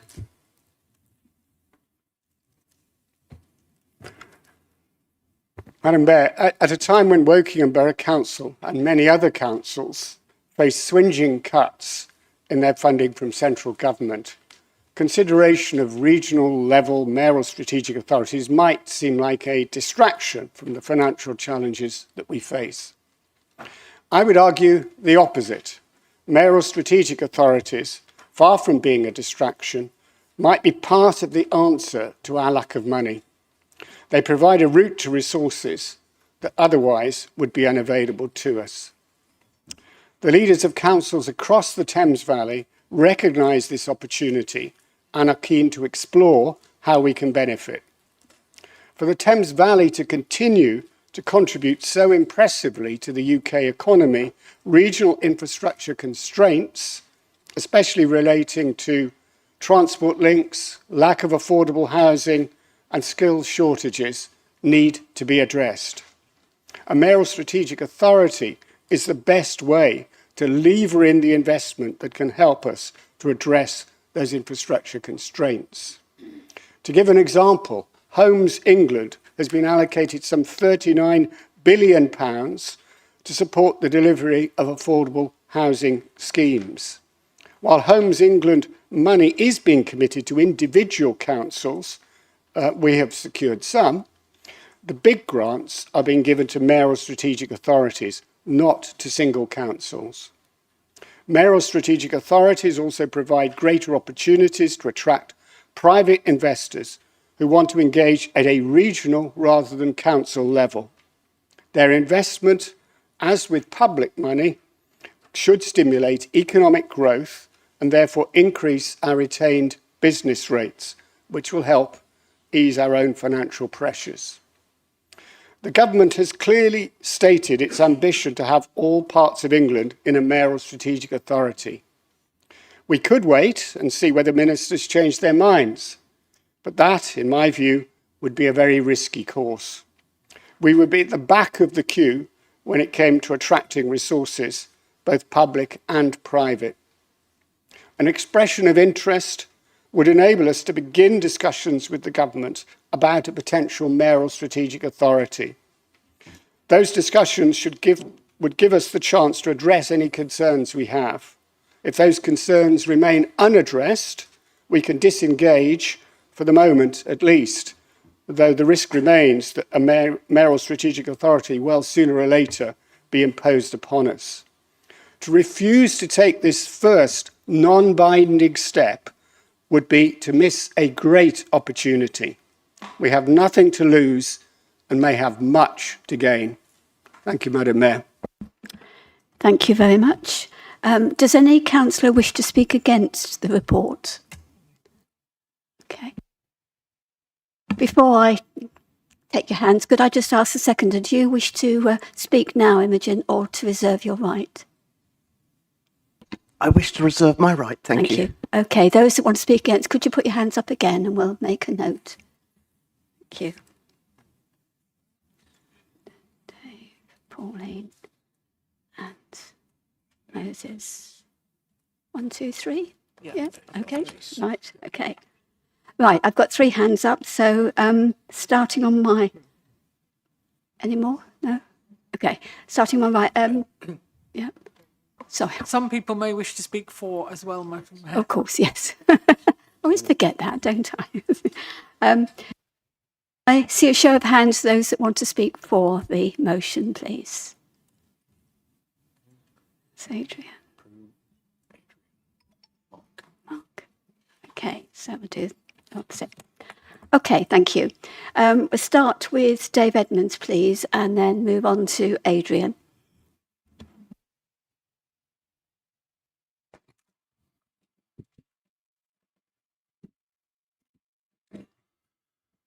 Only a few weeks ago, the Liberal Democrat leader of this council stood firmly, publicly, against the idea of imposing a regional mayor on our area. He couldn't have been clearer. But then suddenly, right around the time of the Liberal Democrat conference, he executed a complete and spectacular U-turn. Wokingham residents deserve better than leadership that bends and twists with political winds blowing from party headquarters. Our leader was elected, entrusted to stand up for this borough, not to toady to party superiors, not to fall into line with whatever Ed Davies decides this week, but to protect the interests of the people who actually live here. History teaches us that whatever happens when leaders put history teaches us what happens when leaders put appeasement above principle. Time and again, when those in power choose to avoid difficult decisions or surrender responsibility, the consequences fall on the people they were meant to serve. Wokingham cannot afford leaders who follow that path. And this pattern, this constant flip-flopping, has become the Lib Dem trademark. Look at Hall Farm. We all saw the placards, we all heard the speeches. The Liberal Democrats posed the champions of opposition to the development there. Yet what followed? A proposal for nearly 4,000 homes on that very same site. You couldn't make it up. How can residents have confidence in a party that says one thing on the doorstep and does the opposite in the council chamber? Now we come to this latest manoeuvre, the push for a regional mayor. Let's be honest, this is nothing short of a democratic downgrade for Wokingham. A regional mayor means decisions that should be made right here by the people elected by this community will instead be handed to someone whose priorities will inevitably be dominated by the needs and demands of larger neighbouring areas. Do we really believe a regional mayor is going to put Wokingham ahead of Reading, ahead of Oxford, ahead of Slough? Of course not. We will be an afterthought in our own region. This council chamber is where Wokingham's choices should be made, not at a distance and not by someone whose attention will inevitably be consumed by bigger cities shouting louder. And if the Liberal Democrat leader of this council truly feels he is incapable of making those big decisions, if he believes someone else should take responsibility for shaping Wokingham's future, then he should step aside, because surrendering that responsibility to a regional figure who will not put Wokingham first is, quite simply, an abdication of leadership. Let me assure the Chamber that this Conservative group is ready to lead. We are ready to make the decisions that need to be made here, by us, for our residents. Wokingham deserves strong leadership, not shaky convictions. It deserves representatives who say what they mean and stand by it. And above all, it deserves leaders who will fight for this borough, not appeasers who refuse to stand up for the residents they were elected to serve. Thank you. Could I call Adrian next, please? Thank you, Madam Mayor. I thought it might be a good idea to talk about the issue.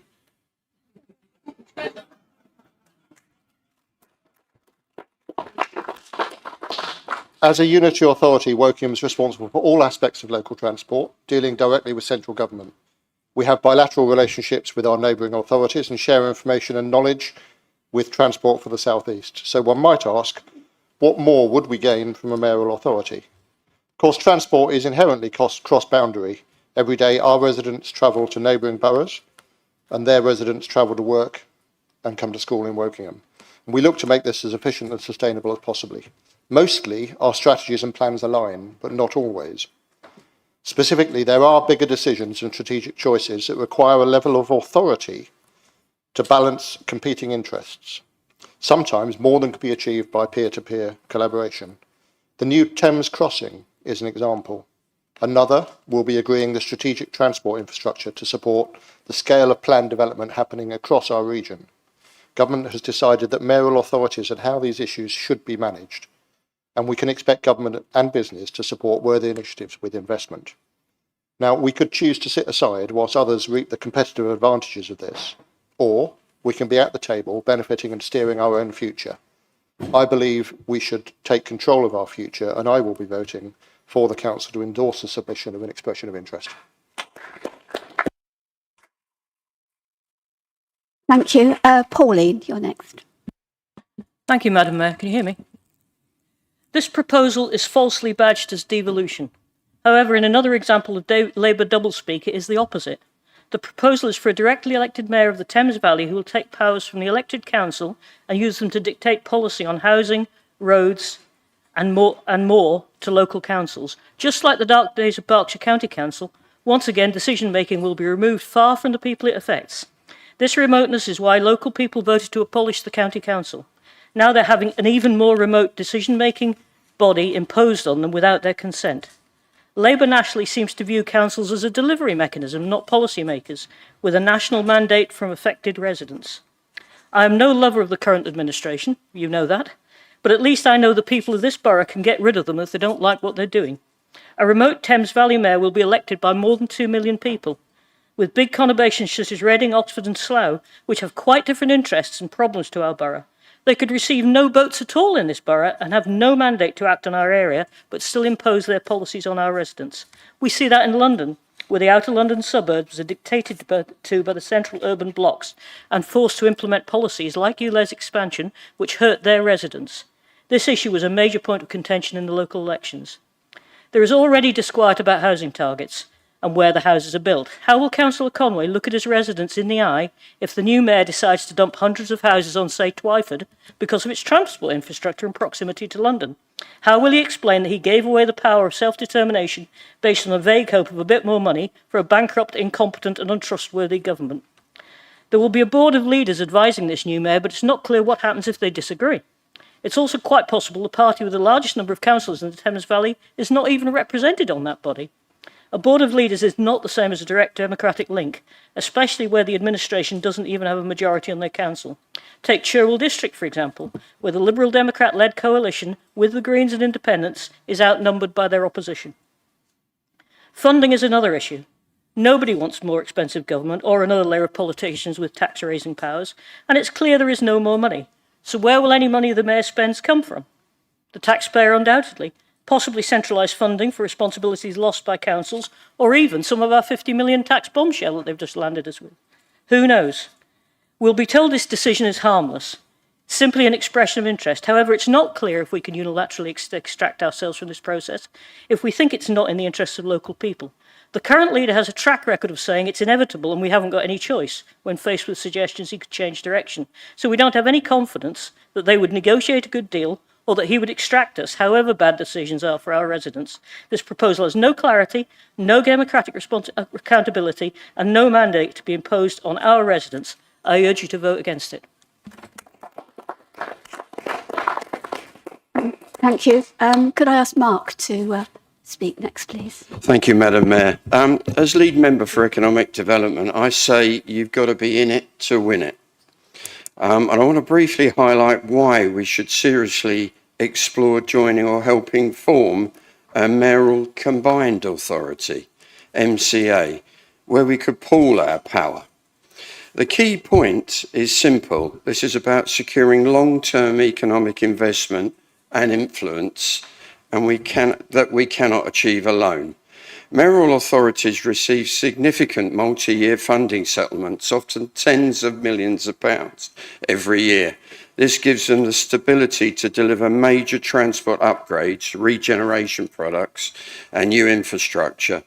For Wokingham, this could mean real progress on the transport bottlenecks and the growth pressures our businesses face every day. An MCA could also give us greater control over transport, housing and skills, rather than relying on competitive bidding rounds or one-off pots from Whitehall. This means more power to design solutions that fit Wokingham's needs. Economically, joining a mayoral authority strengthens our ability to attract investment. Investors want coherent regions with clear leadership and a long-term plan. A regional mayor acts as an economic ambassador, if he gets it, he or she get it right, raising the profile of places like Wokingham and helping secure new jobs and business growth. We could also gain from a stronger, more coordinated regional skills system with devolved powers over adult education and training. We could build the workforce needed for our key sectors of technology, life science, green energy, and advanced manufacturing. Of course, there are questions we must understand fully: governance, costs, and ensuring Wokingham's priorities aren't overshadowed by our larger neighbours. But these risks can be managed, and several councils like ours have made the model work very successfully. The opportunity here is significant.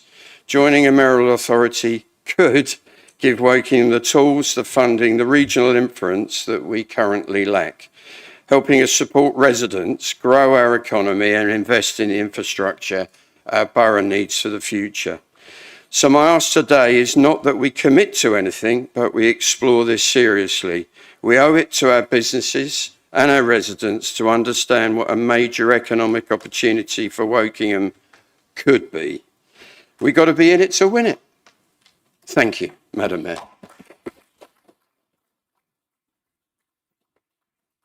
Thank you. Moses, you're next, please. Thank you, Madam Mayor. In under 2 years, this Labour government has proven to be at 6 and 7. That's why when I listened to the presentation a few weeks ago, I was sort of taken aback that the proposal was presented with seemingly no drawbacks and thus being too good to be true. It is in this context that I'm speaking against the expression of interest tonight. We stand at a critical juncture for our borough. The proposal to create a new powerful mayoral strategic authority is being framed as progress. But I contend otherwise that it's a dangerous backward step for local democracy. It is a plan built on distant ambition, not local needs.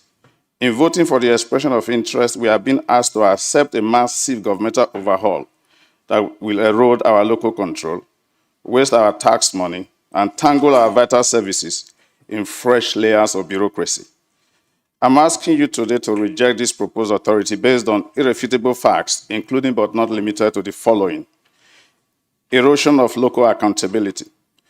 This new authority moves power away from our accountable locally elected councillors and concentrates the power in the hands of a single distant mayor and the appointed inner cycle.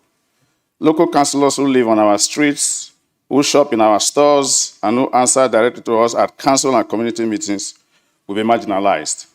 How can a single mayoral office truly understand the unique challenges facing our neighborhoods, our schools, and our businesses? We risk trading genuine representation for generalized policy decided miles away.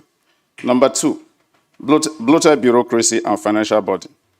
A new strategic authority means new offices, new salaries, and a whole new administrative layer funded directly by local taxpayers. At a time when every family and local business is tightening its belt, we should not be funding a costly expansion of government. This new body won't reduce existing council costs.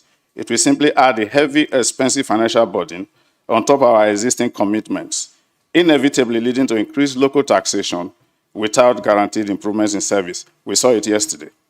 Number three, duplication of existing services. The existing local councils already manage planning, transport strategy, and economic development, the core functions this new authority will be intended to oversee. This proposed structure risks creating damaging friction and duplication, as sometimes evident between the Mayor of London office and the borough councils. Instead of fostering streamlined cooperative regional growth, we will see two governmental bodies competing for resources, overlapping in mandates, and generating unnecessary confusion and delay. We don't need more government. We need a smarter, more efficient government that utilizes the structure already in place and delivers sustainable services that are fit for purpose. We must stand together and defend the principles that decisions affecting our borough should be made by locally elected councillors, not a board of council leaders, the majority of whom we have no knowledge of our local community. I therefore urge you to reject this unnecessary, costly, and undemocratic proposal. Thank you, Moses. Don't forget your microphones on. So we've got the seconder to speak now. It's Fu. Sorry, nearly got there. Fu. I'm only going to be very brief, Madam Mayor. Just saying no to mayoral strategic authorities is not an option if Labour are pushing them, which they are. The Conservatives have their heads in the sand if that is what they are planning to do, which it does appear from their speeches indeed what they intend to do, although I'm not clear that they've actually understood what mayoral strategic authorities are from their speeches. Given the determination of the government to introduce mayors everywhere, it is much better to engage and try to negotiate the best deal we can than to throw our toys out of the pram and end up at the back of the queue for everything, which is what the Conservatives appear to want to do. As usual, they're going for what they perceive, quite possibly mistakenly in this case as it happens, as the immediate short-term political gain for themselves, without any thought given to the long-term detrimental consequences to our residents. We need to act like grown-ups and engage with the government, and so I will be voting for this item.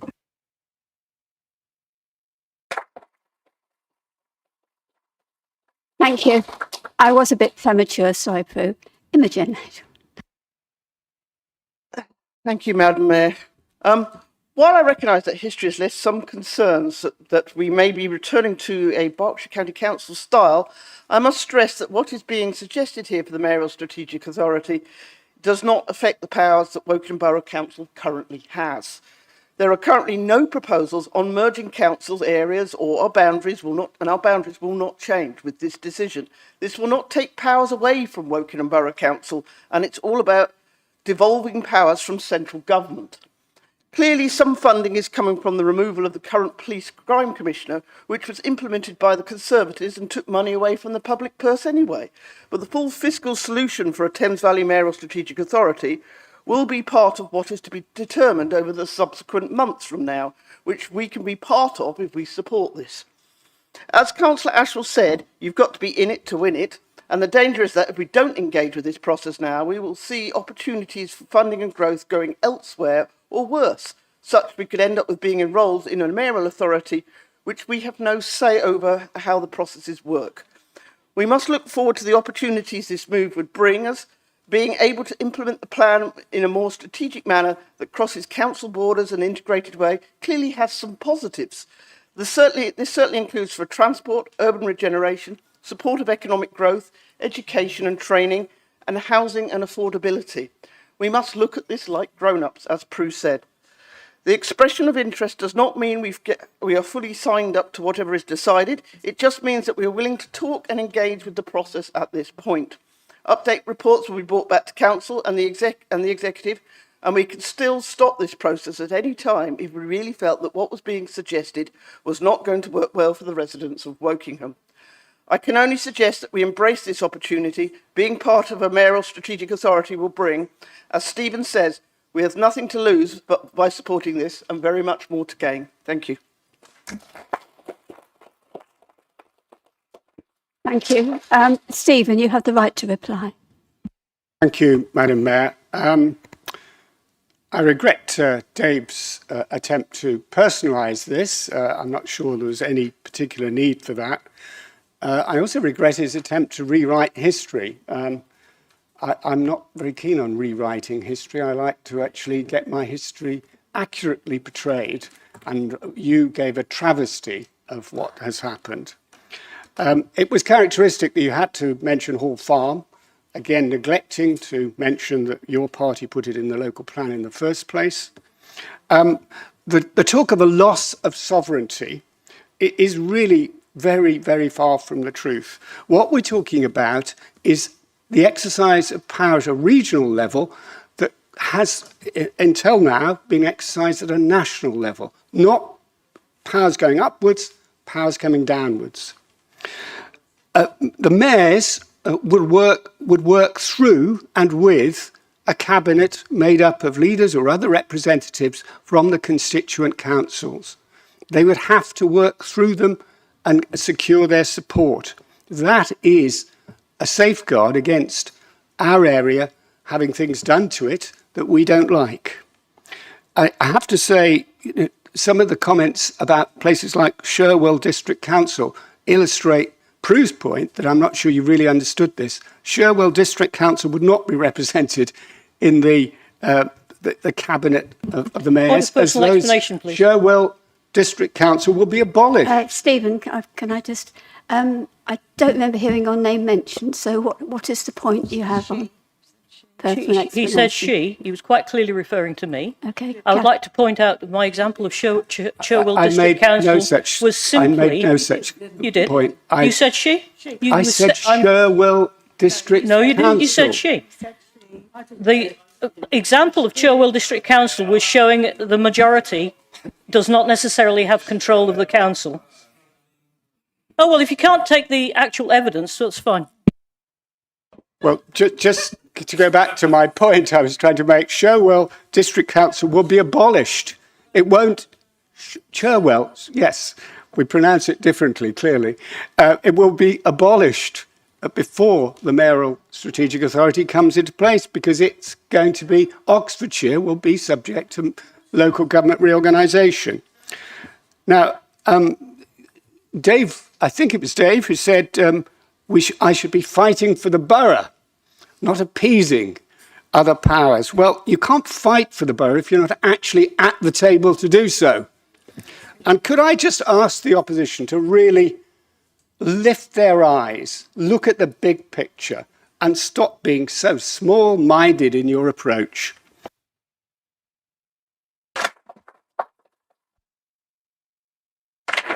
Thank you very much. We'll now move to the vote. Could I ask all those in favour? We have people standing up. Carry on. I'd like a recorded vote, please.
Okay, right. We have all of the bits of paper and the words to move on with. Just to remind people what you're voting for, the council is asked to note the forthcoming decision of the executive as set out in the draft paper attached as Appendix 1, and to endorse the full council support to submit an expression of interest to request the Secretary of State to engage with the region on devolution of powers and functions for the area. What will happen is your name will be read out and you need to say for or against or abstention, please. Councillor Alawat. Against. Councillor Ainsley. For. Councillor Akhtar. Against. Councillor Alder. For. Councillor Alvey. For. Councillor Andrea. For. Councillor Ashwell. For. Councillor Barley. Against. Councillor Bellow. For. Councillor Betteridge. For. Councillor Bishop Firth. For. Councillor Bray. For. Councillor Burgess. For. Councillor Comer. For. Councillor Conway. For. Councillor Cook. For. Councillor Edmonds. Against. Councillor Freeney. For. Councillor Gilder. Against. Councillor Glover. For. Councillor Gray. For. Councillor Harding. For. Councillor Hare. For. Councillor Harper. Against. Councillor Inyan-Gunvana. Against. Councillor Jamthi. For. Councillor Jewell. For. Councillor de Jong. For. Councillor Pauline Jorgensen. Against. Councillor Charles Magetz. Against. Councillor Rebecca Magetz. Against. Councillor Mather. For. Councillor Nagella. For. Councillor Nagra. For. Councillor Newton. For. Councillor Anding. For. Councillor Rance. Against. Councillor Rowland. For. Councillor Imogen Shepherd de Bay. For. Councillor Rachel Shepherd de Bay. For. Councillor Caroline Smith. For. Councillor Mike Smith. For. Councillor Srinivasan. Against. Councillor Swaddle. Against. Councillor Timlin. For. Councillor Turtle. Against. Councillor Wayhill. For. Councillor Eunice. Against.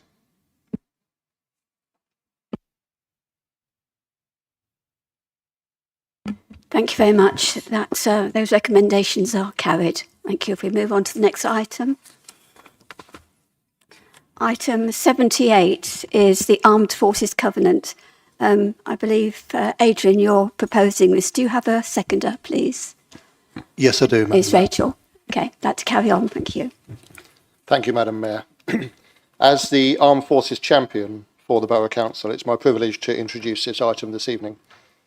Members of our armed forces and their families face unique challenges, not only the direct consequences of operational service, but also the impact of frequent relocations and transition from service to civilian life, which can disrupt careers, schooling, and access to healthcare. This impact can extend well beyond retirement from the forces.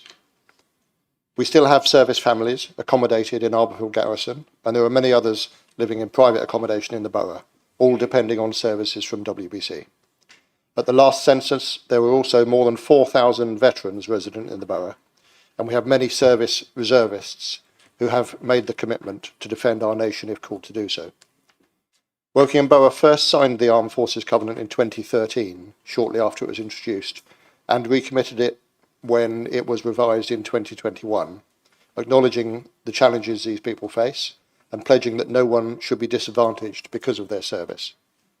We made a big step forwards earlier this year when we included members of the armed forces community as a potentially disadvantaged group in our equalities, diversity and inclusion policy. By recommitting to the Covenant now, we show that we are a council that values service, fairness and community. It shows that we're committed not just in words but in action to being a place where those who protect our freedoms can find opportunity, understanding and support when they need it. This is not only about what we can offer the armed forces community.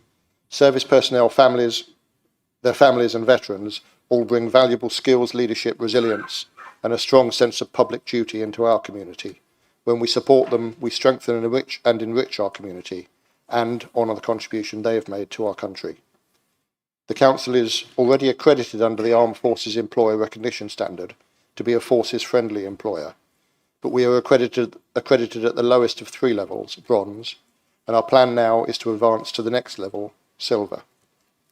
Of course, whilst policies and statements of intent are important, we must back this up with training for our staff who are able to help members of the armed forces community. This third aspect of tonight's decision commits us to providing such training in areas such as housing and social care, school admissions and others. I hope that all members of the Council will join me in supporting these recommendations this evening. Thank you, Adrian. Does any councillor wish to speak against the report? No, so we'll now move to the vote on the item. All those in favour of the recommendations as set out, please raise your hand. Thank you. I presume there's none against. Any abstentions? No, that is carried. Thank you very much. On to item 79, which is the timetable of meetings for the years 2026-27. Imogen, I understand you're proposing this report. Do you have a seconder? Stephen, thank you. I'd like to carry on. Thank you, Madam Mayor. Every year we need to set a timetable of our meetings for the next year, and I hope that you've all had a good chance to look at this. We do our best to avoid school holidays and other important dates, and there will always be some unavoidable conflicts, of course, but we have to follow the Constitution when it comes to the needs of our schedule, but presenting this now will give councillors the opportunity to set their diaries for the next year. We've already been asked to make changes from what has been published, and one is for the Shareholders Committee. The directors have asked that the meeting on the 24th of September 2026 is dropped and a new meeting on the 28th of May 2026 is added. Also, we've had a request from the Employment and Staffing Committee on the 4th of November to be moved to the 3rd of November. We also amend Rule 895 of the ordinary members of the Standards Committee, as they've agreed to move the meetings to 3 times a year instead of currently 4. I don't believe there's been any further suggestions for changes, and we do need the schedule to be agreed by here at full council and with the amendments mentioned, and I hope that everyone can agree. Thank you. Thank you, Imogen. Does anybody wish to speak against the report? No, we'll move straight to the vote then. All those in... Oh, sorry, you're hidden behind a head there, Pauline. Carry on. That's what comes of being short. I don't want to speak against this, but I just wondered if Imogen could clarify the move of the Shareholders Committee is not going to drop it on top of something else, is it? It was sent to me by Priya, and it does clash with another meeting, which I haven't got the notes for, but not that the councillors that are on that committee, that other meeting, are not likely to be on this meeting. Is that correct? I hope. Thank you. Okay, thank you. Right, we'll move to a vote on the item. All those in favour of the report, please show. Thank you. I presume none against. Anybody abstaining? No, that's carried. Thank you very much. On to item 80, excuse me, 80, which is the councillor question time. Councillors are reminded that supplementary questions must either relate to the original question or the response that is given to that question and must be no longer than 1 minute. Executive councillors are reminded that responses to questions must be no longer than 2 minutes, and these will be timed. We have 14 councillor questions. Councillor Caroline Smith, please will you put your question? Thank you, Madam Mayor. I'd like to ask the Executive Councillor for Economic Development, Sport, Leisure and Arts, please. The town centre has seen much upheaval in the last 8 years with the regeneration of the whole town centre of Wokingham, followed by COVID and the devastating effect it had on all our lives. COVID brought about many changes in working and shopping habits, driving many purchases permanently online. I'm very pleased to see there is a town centre strategy in place, and I would like an update on how this is going and the positive effect it's having on our towns. Thank you. Thank you for your question, Caroline. I'm really pleased to say that we have a town centre strategy in place, as you say. Your question gives me the opportunity to give you a quick update on how it's going and the positive impact it's already having on our towns. Since the strategy was approved for Wokingham, Woodley and Twyford, our economic development team has been working closely with town and parish councils and with local partners to support our businesses. We've already delivered 2 successful campaigns, one for Mothering Sunday and another called Love Your Town. That campaign didn't just promote our towns, it gave us fantastic new images and even drone footage that we can use in the future. A major step forward has been appointing a dedicated town centre officer, someone who's been building strong relationships with local stakeholders. Alongside that, we've developed a year 1 action plan, or a year 1, action plan, which focuses on 3 key things: producing detailed reports and studies to guide our decisions, setting up a town centre strategic steering group, and providing ongoing support, networking and practical help for our local businesses. Now, like town centres everywhere, we face the challenges you describe: cost of living pressures, changing shopping habits and evolving ways of working, but we're taking these challenges seriously. Our plan is about helping our towns adapt, thrive and continue shopping and continue supporting local businesses for the longer term.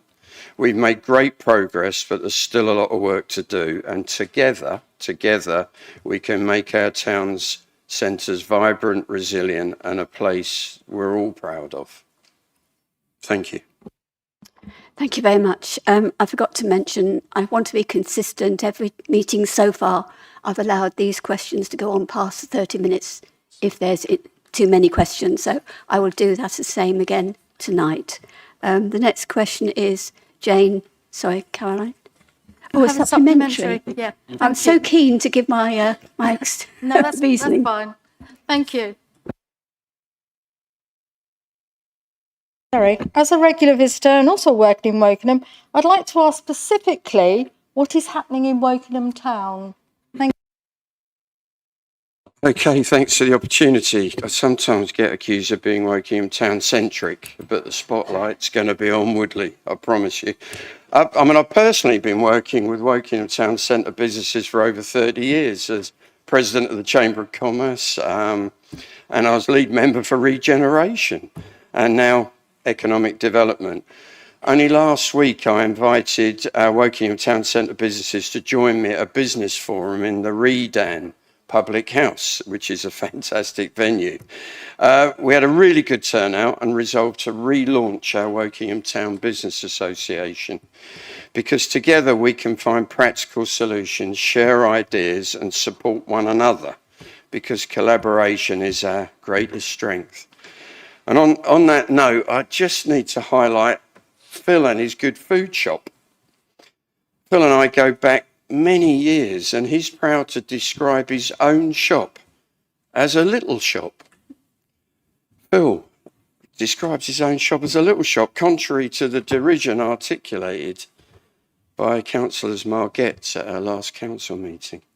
Caroline, now more than ever, I urge all councillors and businesses to change the narrative. Let's talk our towns and villages up, not talk them down. Negativity damages confidence, investment and opportunity, and optimism and cooperation, on the other hand, build prosperity. Thank you for the opportunity of your supplementary question, Caroline. Thank you very much. Jane Ainsley to ask the question of the Executive Councillor for Resident Services, Inclusion and Fighting Poverty. Thank you, Madam Mayor. I'm aware that we're in the final year of the Household Support Fund, which central government has given to councils since 2021. This funding has allowed Wokingham Borough Council and the Hardship Alliance to provide a range of help to residents who live on the lowest incomes. This has included grants for essentials such as food and energy, and vouchers to help families who rely on free school meals in term time to be able to feed their children in the school holidays. How is the council preparing for the end of this funding in March 2026? Thank you for your question, Jane. The Household Support Fund has allowed us to give significant extra help to residents living on the lowest incomes. This has included the grants and the vouchers, provision of energy efficient devices to save on household bills, and work on poverty prevention initiatives. The government is replacing the Household Support Fund with a new Crisis and Resilience Fund. We don't yet know the details, but it's likely that the funding levels will be focused on those parts of the country which have the greatest deprivation. This council is presenting our case to central government that areas like Wokingham, with high average incomes and a high cost of living, can leave lower paid or unwaged residents really struggling. Realistically, however, we have to prepare for getting less funding than we had previously. With demand on council services rising and budgets falling in real terms, it will not be possible for us to replace the funding ourselves. To prepare for this challenge, we've been working in partnership with the Hardship Alliance on a new approach for this final round of the Household Support Fund. The main focus has been helping people find longer-term solutions. Our partners have offered individual assessments to identify specific needs and more tailored solutions in line with need. For example, we've been supporting residents to increase their longer-term disposable income through providing no-cost or low-cost school uniforms, with membership of the Roots Food Pantry, or with money to purchase certain household items. This collaborative approach, working with our partners in the community, has meant that in many cases people are now receiving more help than they did through the direct grants.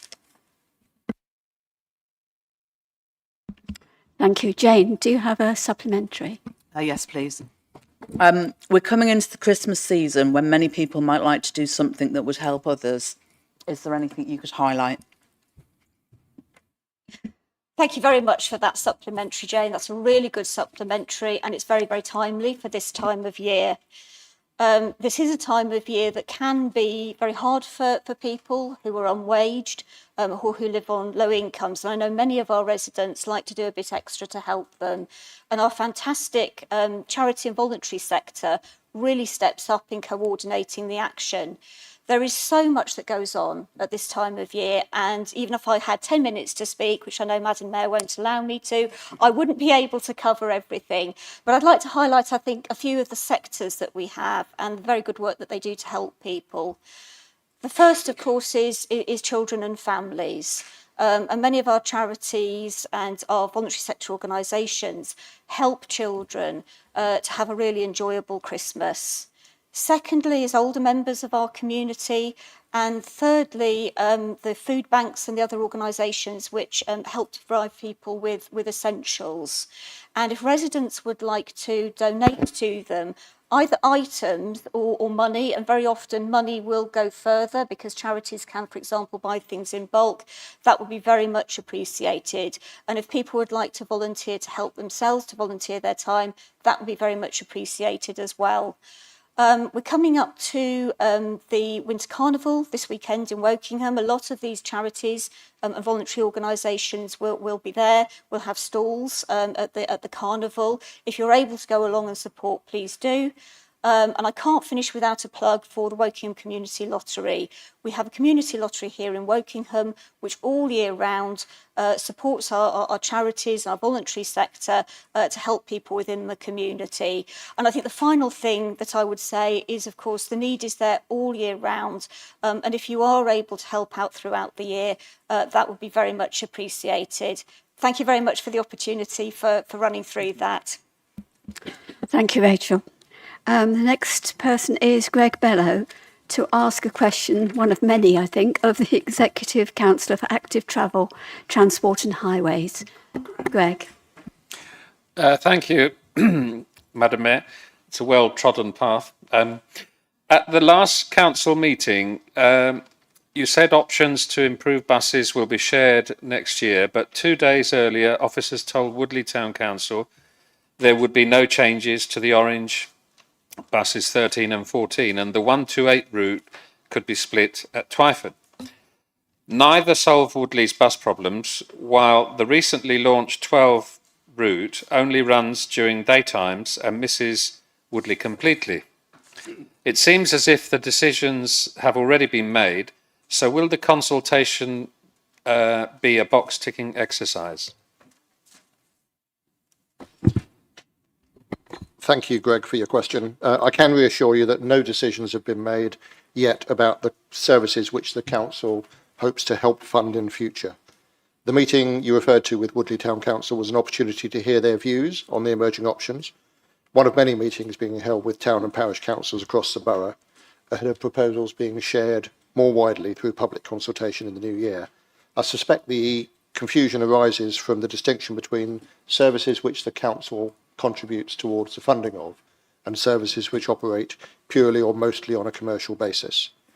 To clarify, apart from a few late evening journeys, the Orange 1314 and the newer Route 12 are commercial services. This means they're not part of the council's procurement process, so we're not able to influence those routes through this process. Thank you. Greg, do you have a supplementary? Yes, I do. Thank you, Madam Mayor. Thank you for your answer. Staying with the 12 route, would it be possible for Wokingham Borough Council to put any pressure on Reading buses behind the scenes to adjust the route to Woodley? We meet with Reading buses on a monthly basis, and we can certainly have those discussions with them. Ultimately, the pressure we can apply is primarily through helping with the funding, but we certainly can make Reading buses aware of these sorts of issues. Thank you. The next to ask a question of Adrian is Andrew Gray. Thank you. At the March Council meeting, we debated a petition signed by more than 2,000 residents opposed to introducing charges in car parks, including those that serve local shops and community facilities such as School Green. Despite cross-party support, we now learn that these charges are being planned. What do you say to Shinfield residents who regularly use the School Green Centre for toddler groups, youth clubs and low-cost cinema and other community meetings? Thank you, Andrew, for your question. We did indeed debate the petition in March, and the minutes note that the financial implications of that discussion will need to be taken into consideration in future years.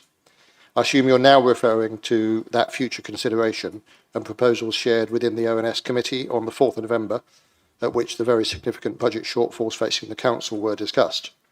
One of our proposed responses is to review existing public car parks to identify and realise additional revenue, which in the case of smaller car parks would be done in consultation with local parish councils and stakeholders. I recall from the meeting that members of the ONS committee were invited to offer alternative savings where they had concerns about proposals being made, but that these were generally not forthcoming.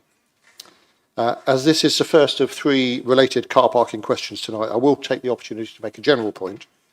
Other than on the Monopoly Board, there is no such thing as free parking. There are, of course, car parks provided by the council and others that people want to use, but they want other people to pay for. Car parks without restrictions or charges are open to misuse by commuters, car dealers and others. They need residents who don't drive to subsidise their upkeep through council tax. They create an incentive for car use over more sustainable modes of travel. The council has a responsibility and obligation to manage its car parks properly and for the purpose for which they exist, as well as to place reasonable charges on those who want to use council assets. In the case of School Green, I've been told that many of the spaces are routinely used by people not using local facilities, leading to those who want to park for that reason being unable to do so. We will discuss with the local community how this can be addressed. To answer your direct question, please ask residents to discuss any concerns they have with the parish council so that these can be taken into account as we develop this proposal. We're not proposing to introduce charges ahead of financial year 27-28, although if a suitable solution is found earlier and following public consultation, I'd be happy if we could bring this forward. Thank you. Andrew, do you have a supplementary? Yes, thank you. I appreciate your response, and I know where these things are discussed in scrutiny meetings, where alternative proposals are suggested. I think it can be difficult in those situations to come up with comprehensive proposals when we don't have the sort of same officer base to write those, and I wouldn't want to be sitting there just writing policy on the back of an envelope there. You mentioned this partly, but when these are taken into account, what sort of consultation will be taken into account with places like Shinfield Parish and the community? There is a concern. I think you rightly highlighted that sometimes these car parks are misused, but I think there can be other options in terms of restricting the length of stay rather than just purely charging on these. And it'd be useful to see actually what consultation stages will go through so that the needs of the community can be fully understood for this car park. Thank you. Yes, the intention is to speak to the parish council in the first instance, and then to design any wider consultation with the community with the assistance of the parish council. We'll be considering a range of measures, including charges, which could potentially make the car park better suited to the use that the local community needs of it, as well as addressing the other issues which I mentioned earlier. Thank you. Nagi Nagella, you have a question of Adrian as well. Thank you, Madam Mayor. Wokingham Town Council has rejected Wokingham Borough Council's proposed Greenway route across Joel Park for the third time. Residents want to know what will happen to the Greenway project, in particular the pedestrian crossings on Milton Road and Holt Lane. They agree that these crossings are essential to protect children's safety. Can you confirm that the crossings will still go ahead to ensure Holt students can cross these busy roads safely? Thank you. Thank you, Negi. Providing a safe route for walking and cycling between the Reading Road in Wokingham and Cantley Park is important, and I was disappointed the Town Council refused to allow the route to go through Joel Park. WBC sought to answer the Town Council's concerns, but as landowner, the Town Council does of course have the right to withhold permission. The crossing on Holt Lane was likely to be an informal crossing solely for the purpose of the proposed Greenway route, and so is unlikely now to be needed. There is still a case for a crossing of Milton Road, but this is less strong without a connecting Greenway, and its location may need to change. We need to develop an alternative route to the Greenway proposal, which is also sadly likely to be more expensive. When we've done so, we'll need to look again at the relative priority and affordability of the Milton Road crossing alongside other demands for crossing in the borough. On a more positive note, the planned crossing of the much busier Reading Road that would have also served the Greenway is clearly still needed, and I'm very pleased that Wokingham Town Council is making a substantial financial contribution towards this, and I'm expecting to be presented with a proposal for this to go ahead under an individual executive member decision next month. Thank you for your response, Adrian. There are a couple of things on there. So the first one is rework of the proposed Greenway. And again, going back to the Wokingham Town, it might take some time. But I think there are hundreds of residents who wants the Milton Road crossing as soon as possible because there's a lot of safety concerns and there are a lot of near misses as well. So yeah, if that can be addressed first, that would be great. Thank you. Yes, the proximity of that area to both the Cantley Park sports area and the secondary school on Holt Lane is noted. So we need to look again at relative priorities. We have many more requests for improved road crossings than we can afford to pay for at the moment. I'd say the situation has now changed in terms of exactly where we might want that crossing and the requirement for it. But I understand the importance of it and it will be looked at in that context. Thank you very much. The next question is Moses Iyengo-Bebna not to the highways, but to the Executive Councillor for the Environment and Climate Emergency. Thank you, Madam Mayor. At the Climate Emergency Overview and Scrutiny Committee meeting on 11th November 2025, the committee was informed that 0.4% annual degradation rate has been assumed consistently over the 40-year project lifetime for Backham Solar Farm project.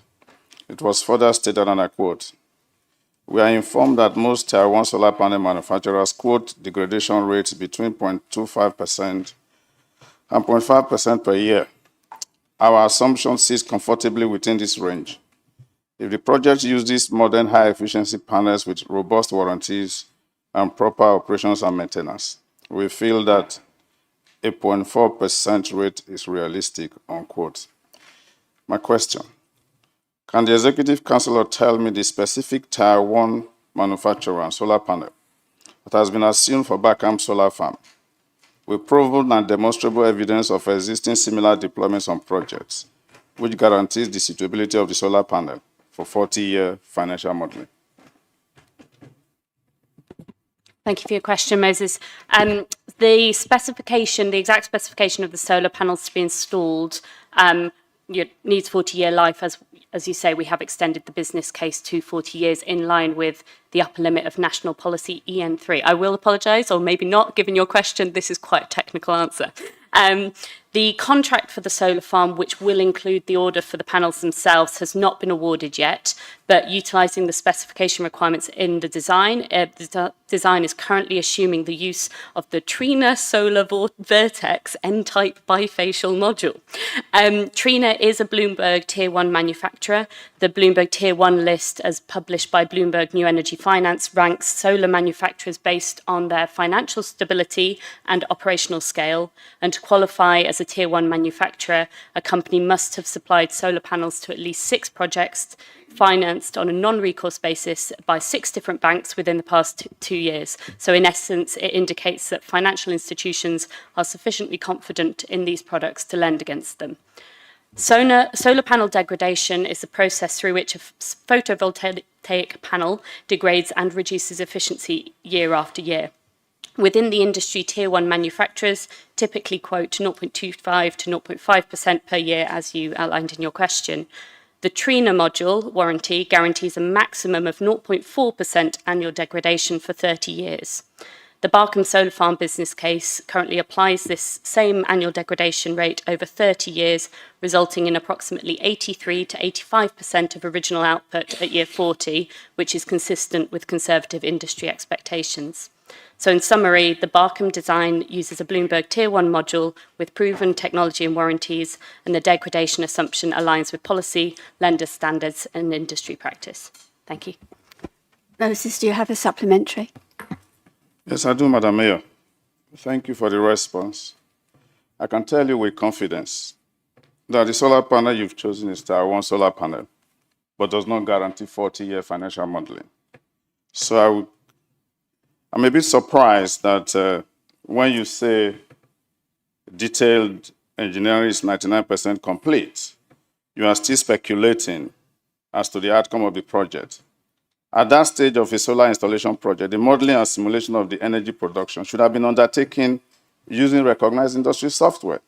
So if you've chosen a Tier 1 solar panel that guarantees 25 years, it means a 40-year financial model with 25 years exposes the project to 15 years of unmitigated production and replacement risk, potentially requiring the risk to be offset by larger than standard operations and maintenance and replacement budget, and purchase of bespoke third-party performance warranty insurance to cover the gap between year 25 and year 40. To the best of my knowledge, these mitigation measures have not been embedded in the current business case. If the solar panel used for this project is not premium solar panel, why is the financial modeling based on degradation that is unrepresentative of the actual solar panel annual degradation that only goes up to 25 years and thus likely to overestimate the financial returns and costly implications beyond 25 years? Just to clarify, Moses, in my answer, that panel is guaranteed with that maximum degradation rate for 30 years, not 25. I'd also like to note that that is not 40, admittedly, but I think, you know, this is one component of the output. It has been modelled. The remaining 10 years, I think we can look at, you know, the sensitivity to additional degradation. I would comment that that rate is the maximum degradation that the specification allows for. Therefore, I think there's a good if I was the manufacturer, I would not be setting my warranty at the expectation of where the degradation will go. And we will, of course, be considering multiple sensitivities in this in the finalisation of the business case. Whilst, as I said, the guarantee is to 30 years, of course that does mean 10 years beyond that. We have significant, or there is increasing evidence that solar panels do last beyond the period in which manufacturers may provide one very specific guarantee, and as such we're making every effort to ensure that the asset that we purchase will deliver the best value for Wokingham residents. And I believe officers were also very welcome to continue to respond to any more specific questions in writing. Thank you. Thank you very much. We move on then to Dave Edmonds to ask a question of the Executive Councillor for Resident Services, Inclusion and Fighting Poverty. Thank you.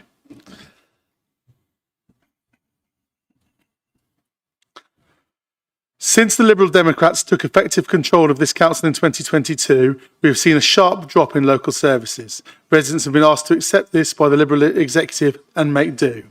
Can you therefore please confirm how much staff costs have risen since May 2022? Please include the answer to this question in the answer to this question specific figures for employment costs, agency costs and interim/paid consultant costs.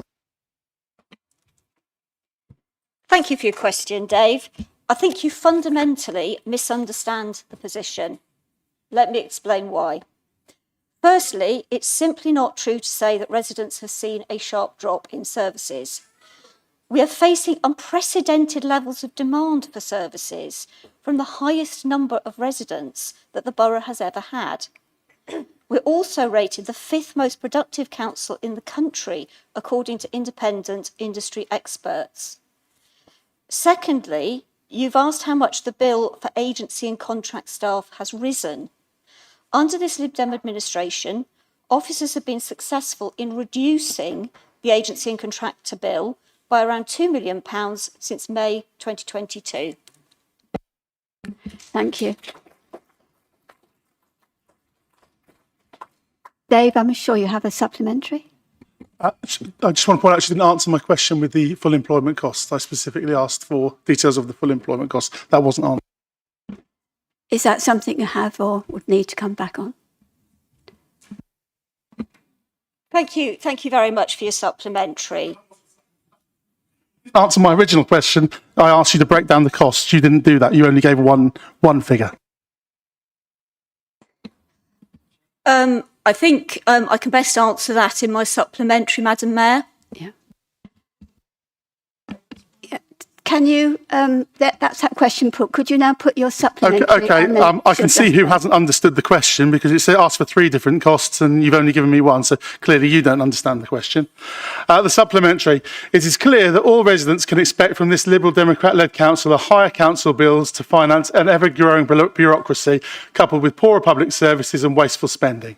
Our roads are crumbling, our bins are being emptied less frequently, and millions of pounds has been wasted on projects such as the California Crossroads and the solar farm. Given all this, would the executive member care to take this opportunity to apologise to residents of Wokingham?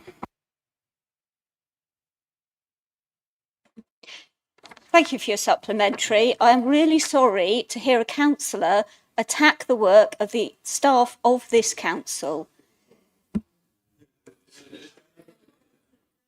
The staffing costs, including the breakdown, are regularly published and discussed publicly in a number of ways in this council, including the Employment and Staffing Committee, Overview and Scrutiny, and the Annual Statement of Accounts. This allows the issues to be scrutinised alongside the full background. Please can I encourage you to look at the detailed information, which is extensive and which is already published. As I just mentioned, the demand for services has risen significantly, as has the cost of providing them. Between 2021 and October 2025, inflation was 25%, due to factors including the disastrous Liz Truss mini-budget of September 2022, which has pushed costs up for all of us. We've also had an increase in national insurance costing us around £1.3 million a year. I want to stress to everyone in the chamber and watching at home that services to residents can only be delivered by our dedicated, skilled workforce who continue to deliver more with less. Maintaining, supporting and investing in a skilled, motivated workforce is essential to any organisation and especially important to the Lib Dem administration and Wokingham Borough Council. If there are any further details that you would like, Dave, I invite you to put these to your representative on the Employment and Staffing Committee. Thank you. Thank you very much. Getting into that time, that's the end of the 30 minutes. As I mentioned earlier, I'd like to propose a motion that we continue so that we deal with all the questions. Is there a seconder, please? Thank you. All those in favour? Anybody against? There's one against. Anybody abstaining? Okay, so if we carry on then, the next question is Vishal sorry. Vishal, would you like to give your question? It's Srinivasan, by the way. And residents in my ward, Shinfield, are increasingly concerned about visibility, speeding, and overall safety in the ward, particularly around School Green and the post office, where cars are regularly parked on the pavement, forcing pedestrians and wheelchair road users onto the road. What actions can the council provide to address these issues? And can the council provide a time frame in which the works will be completed to reassure my residents? Thank you, Vishal, for sharing these concerns. This is an area with local schools, shops and a community centre where people have the right to be able to walk around safely without fearing for their safety. Parking on pavements and cycleways can cause significant safety issues. We don't yet have the general power to prevent it where there are not already specific parking restrictions. Wokingham requested wider powers when the government consulted on this in 2021, but neither the previous government or the current government have made any progress with this, despite repeated statements of intent and indeed criticising each other when out of government for the lack of progress. That said, we do have parking restrictions already in place around the shops to restrict parking on the road or on the pavement. I've asked the enforcement team to monitor parking in the area as a part of their activity. If there are specific areas where additional parking restrictions may be needed, these can be requested online via our Report a Road Safety Concern form. I talked earlier about how the School Green car park is being misused, and I hope that our discussions with the community allow us to address this issue and free up more safe parking spaces. In relation to speeding, I would expect School Green to be considered as part of the Council's new approach to introducing safer speed limits in such areas, and we'll be discussing these proposals with parish councils and Shinfield Parish Council specifically in the new year. I hope you'd also discuss these concerns with your colleagues and encourage them to stop describing the Council's intentions to improve road safety for vulnerable road users as variously ill-conceived, an anti-car obsession or punishing residents.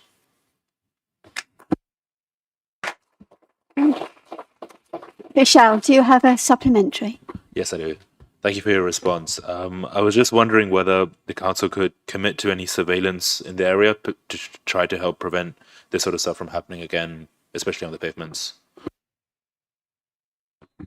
Yeah, certainly. I spoke to the parking enforcement team earlier this week and asked them to include this more regularly in their patrols. With regards to enforcement of the current speed limit, that is an issue we'd be dependent on the police for. They have a process of identifying their own hotspots for enforcement. Having looked at the limited number that they do, I doubt this is currently on their list, but I am meeting with the road policing team next month, and I will be discussing with them our ability to ask them to look at particular areas. Thank you very much. The next question is, again, to Adrian. It's Rebecca Margetts. Thank you, Madam Mayor.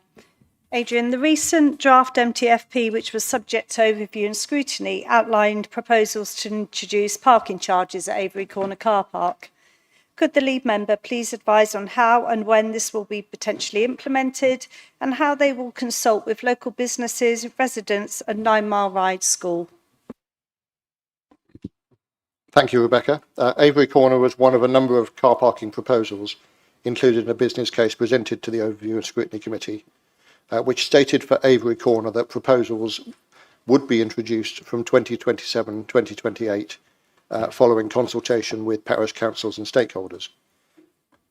Informal consultation would take place before specific proposals are progressed to a formal public consultation.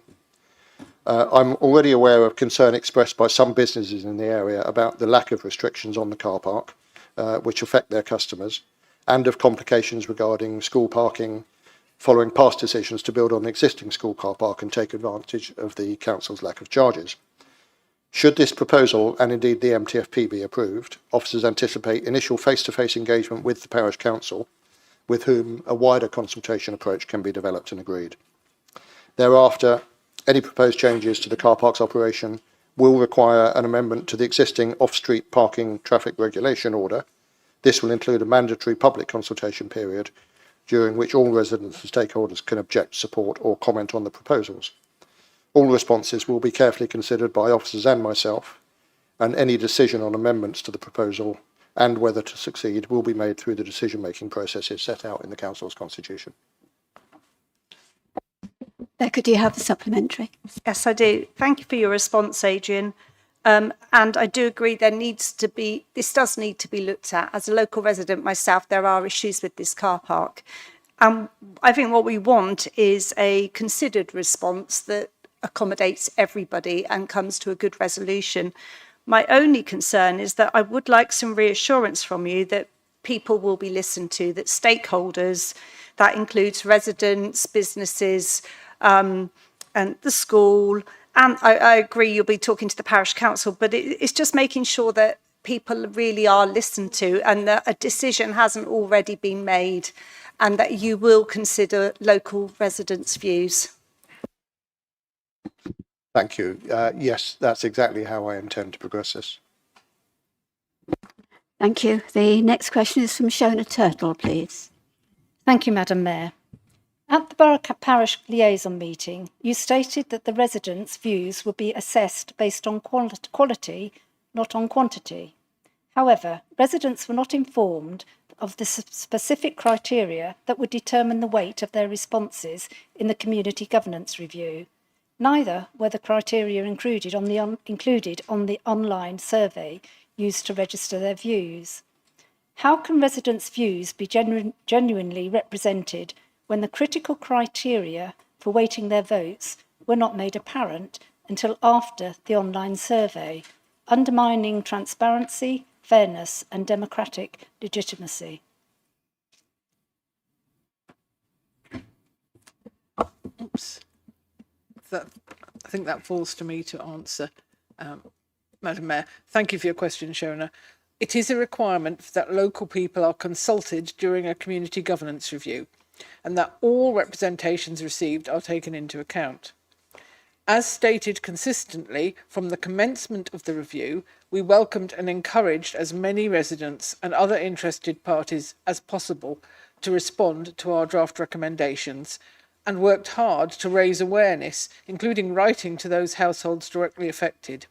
It is therefore pleasing that when the consultation closed on the 13th of November, we had received over 600 responses, each of which will be carefully considered by a cross-party working group prior to Council considering the final recommendations on the 22nd of January. Regarding the Borough Parish Liaison meeting on the 27th of October, we acknowledged that a high volume of responses received is not necessarily strong evidence on the strength of feeling, either for or against any particular viewpoint, and that a single, well-argued representation can also carry weight. So both quality and quantity of response are equally valuable. And finally, I don't agree that the evaluation criteria were not set out in the consultation, as we carefully followed and quoted the criteria published in the government guidance. In some respects, those criteria are quite general. If they were more prescriptive, they might be easier for people to get to grips with, but we should also lose the flexibility to make decisions which fit our local circumstances. The working group will be striving to make recommendations which do reflect those local circumstances, and it will be up to Council in January to make the final decisions. Shona, do you have a supplementary? Thank you. It's very clear to anyone that looks at the online survey that the criteria was not available or visible. And if it was available, it was very well hidden.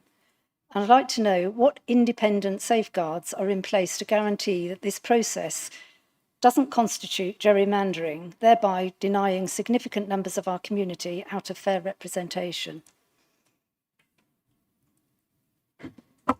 We will check, but we are pretty confident that we put the criteria in every piece of information we put out. However, you may not recognise them as criteria because they're general statements. They're not. There isn't a specific thing saying you must do this, must do that. And as for the idea of gerrymandering, it is up to this council to take the final decision. We will be producing a report showing what we have considered, how we have considered it. You have representatives on the working group. We have not split along political party lines, and everybody will have a vote in January. And I really resent your implication there. Thank you very much. Move on then to Charles Marget to ask a question of the Executive Council of Housing Partnerships and the Local Plan. Thank you, Madam Mayor. The Carnival Pool Flats development was originally expected to generate a profit of £1.4 million. It's now expected to make a loss of £1.3 million based on figures I've had from officers. This is obviously a very significant loss. What lessons has the council learnt from this story, and what steps have been put in place to make sure it doesn't happen again?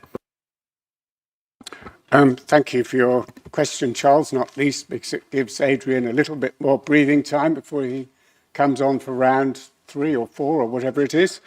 The Carnival Place development is the last piece of major construction works within the enormously successful and award-winning Wokingham Town Centre Regeneration Project, which has delivered new and improved services to our residents and supported the economic development of the town centre.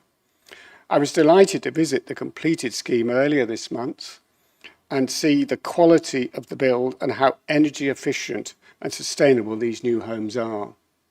The Carnival Place development was originally, many years ago, as you said, expected to generate a surplus of 1.4 million. That was a projection and an optimistic one. But due to unprecedented challenges during its construction, including 2 contractors going into administration, the extreme impacts of the COVID pandemic on the construction industry, and the longer-term impacts of Brexit, all of which elongated the timescales of the project and added costs. It's now projected, and I say that word advisedly, projected, to make a loss of 1.3 million. But for clarity, the borrowing for this scheme as part of the wider town centre regeneration project is repaid through dedicated income streams, not through council tax receipts and local taxpayers.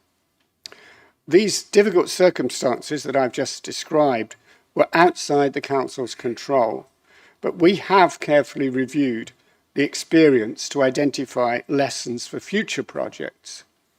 While the council already had robust procurement and monitoring processes in place, this project has highlighted the importance of planning for extreme market volatility and contractor insolvency. As a result, we have strengthened contingency planning. Stephen, could you introduced more rigorous... Speed up, please. Yes, I will, Madam Mayor. More rigorous stress testing for financial assumptions and enhanced early warning mechanisms for supply chain risks. Thank you. Giles, do you have a supplementary? I do. Thank you. I share your comments regarding the overall town centre totally. I note what you said about improved, basically, contractor selection and things like that. I also note your comments, and I don't disagree with them, about the economy and difficult situation in the building industry. But there is one decision in this which is concerning, basically, and which I would appreciate further comment on. It's the decision to appoint Osborne in February 24. Now, Osborne, anyone who checks on Companies House today will find that at that point, they hadn't filed a set of accounts since September 2021. Their accounts then had the comment in there that they were not a viable concern without the support of their parent company. September 2023, the insolvency risk company Red Flag advised they were a severe credit risk. They were financially restructured in 2023 with most of the directors replaced. The council appointed them in February 2024 and they went into bust into administration in April 2024 with debts of £45 million.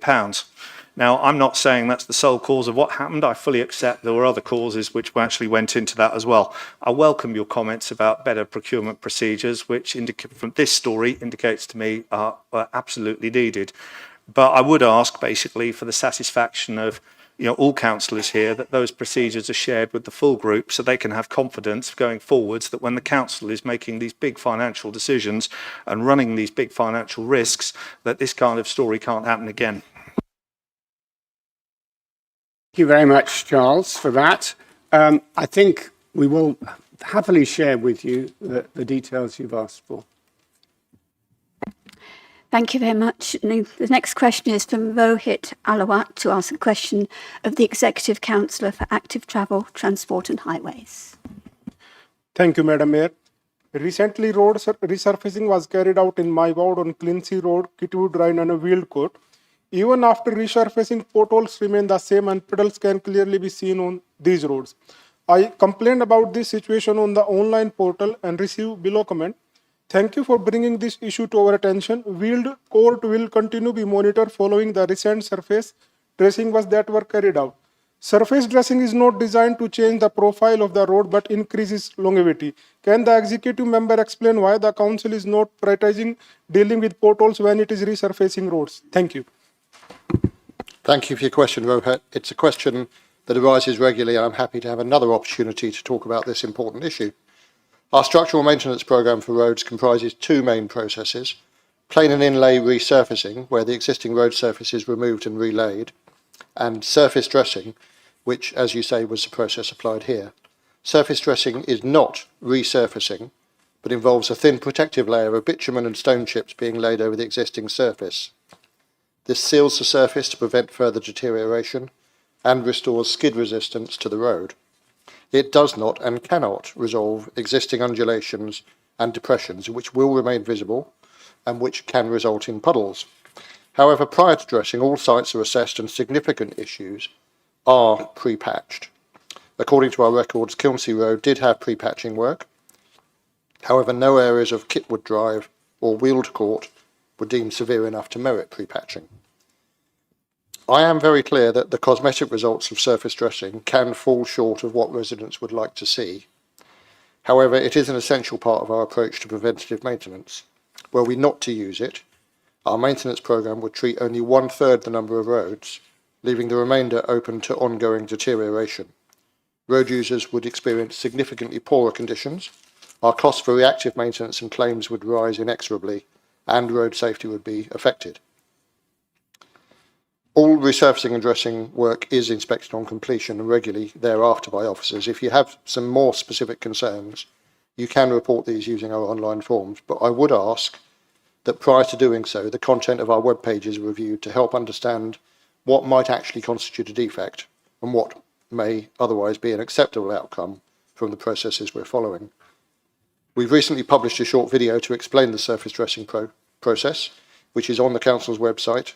Search for Wokingham Council Road Resurfacing and access the How We Resurface Our Roads link. Can you come to the end, Adrian, please? As we do every year, we're undertaking a full review of lessons from this year's maintenance programme, which will include all aspects of the surface dressing process. Thank you. Rohit, do you have a supplementary? Yes, Madam, I have. Residents are frustrated when they see the council going to the effort of resurfacing a road, but there are just as many potholes. The things residents care about in the road as when they started. Will the executive member commit to changing the resurfacing policy, stopping teams being sent twice to deal with a problem that could be tackled at the same time and saving taxpayer money? Thank you. Whilst I was cycling up and down Silverdale Road earlier this week, I also took a look at the roads concerned. I wouldn't necessarily describe the small depressions in the road as potholes. So I won't be committing to changing our process, specifically because it is the best process to follow in the interests of taxpayers' money, which, as you say, you care about. Thank you very much. Shahid Yunus wants to ask a question of the Executive Council for Finance and Governance. Thank you, Madam Mayor. with national insurance increases placing extra costs on charities, has the council evaluated the impact on local services across our borough? And will the council provide extra funding or step in itself to fill any resulting gaps in provision?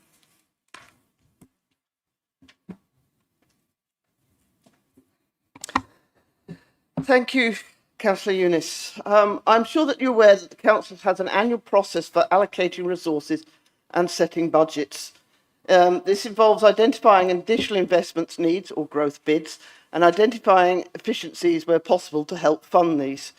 As all this is presented publicly in our overview and scrutiny committees where these questions can be raised. Growth bids, of course, will include investment in local services where it is considered to be the best use of our very limited resources and taking forward our council plan. You'll also be aware that our affordability challenge is likely to become much more severe in future years as a result of the government's fair funding settlement. We're not and will not, I believe, ever be in a position to adopt a broader approach to looking for perceived gaps in a wider local services and filling them ourselves. We would rather take a more strategic and responsible approach by seeking out the best value for money solutions that we need to deliver our council plan.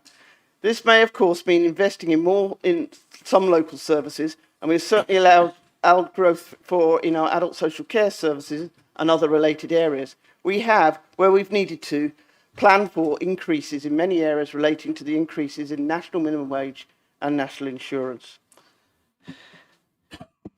Shahid, do you have a supplementary? Yes, I do. I'm not sure my question has been fully answered.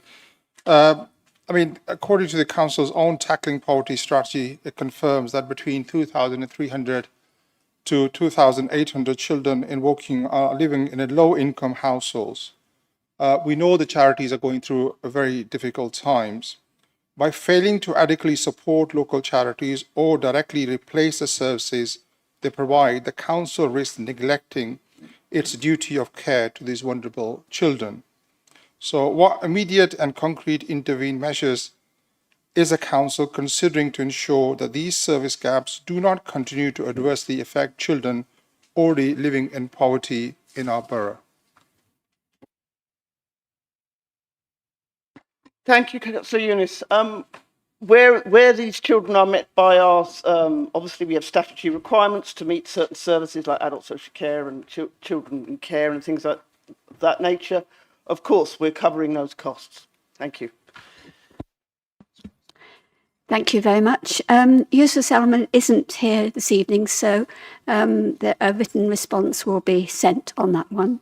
So we then move on to item 81, which is the minutes of the committee meetings and ward matters. Could those councillors who wish to speak on this item please raise your hand? Keep your hand raised so we can make a note of those wishing to speak. Thank you.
Okay, you can rest easy with your hands. The first person to speak then is Rebecca Margetts. Thank you. My question's for Adrian. Oh, sorry, just knocked my name off. In the last month, there have been 3 accidents at the old War Memorial Junction in Finch Hampstead. And the latest accident was very serious, with 2 cars on their roof, with the Police and Transport Research Laboratory collision team were investigating. I'm sure you're aware the Parish Council have plans to improve this junction, but there is no date or firm time for when this work is going to start. And the Parish Council are currently asking that the road markings are looked at as in being improved as an interim because of the safety issues. Can I ask that you look at this as a matter of urgency before these accidents become even more serious and there's some serious casualties? Thank you. Yes, I'm aware of the recent collisions. I've not seen that request for improvement to road markings. Assuming it has been submitted to the officers, then okay, the best thing would be to ask the Parish Council or the resident, whoever it is, to submit it using the report of road safety concern. That gets it into the workflow for the officers. It's the most efficient way to report it, and they'll get a direct response. If it's already been reported, if you'd like to provide me with the reference number, I can look in to see what's happening with it. Thank you. Thank you very much. Next person with a question is Joseph, please. Thank you, Madam Mayor. My question is also for Councillor Betteridge. Apologies, Adrian. As the executive member will remember, last year our ward, along with many others across the borough, suffered severe levels of flooding. That brought many parts of the local highway network to a standstill. And one of the first worst affected areas in our ward, I quite vividly remember standing in the middle of the Eversley Road and Langley Common Road roundabout, where the blockages to the drains resulted in a water level so high that it was overflowing into my wellies. Now, as we're well into the wet and windy months of the year, I'm sure the executive member agrees that our local network once again faces the same ample flooding risks that we did face last year. And additionally, due to the abnormal level of roadworks that are taking place across the borough, it's looking like it's going to be an incredibly difficult winter to navigate around the borough, whether that be by car, bicycle, or public transport. Now, I won't hold him to commit to anything right here, right now, but will the executive member at least agree that, based on what we've seen last year and what we know that's coming, the existing drainage inspection provisions in the borough are inadequate for the current needs of our network? There was a full update given to the Overview Scrutiny Committee on this issue about 2 months ago. I think the best thing to do is take a look at that, and then if you have any further questions, I'd be happy to answer them. Thank you. Vishal. Thank you, Madam Mayor. With the holiday season coming, residents, of course, have the right to sleep in. But in my area where the Shire Hall demolition and construction is occurring, this can be hard at times. What is the borough doing to prevent disturbances in this festive time for residents in my local area?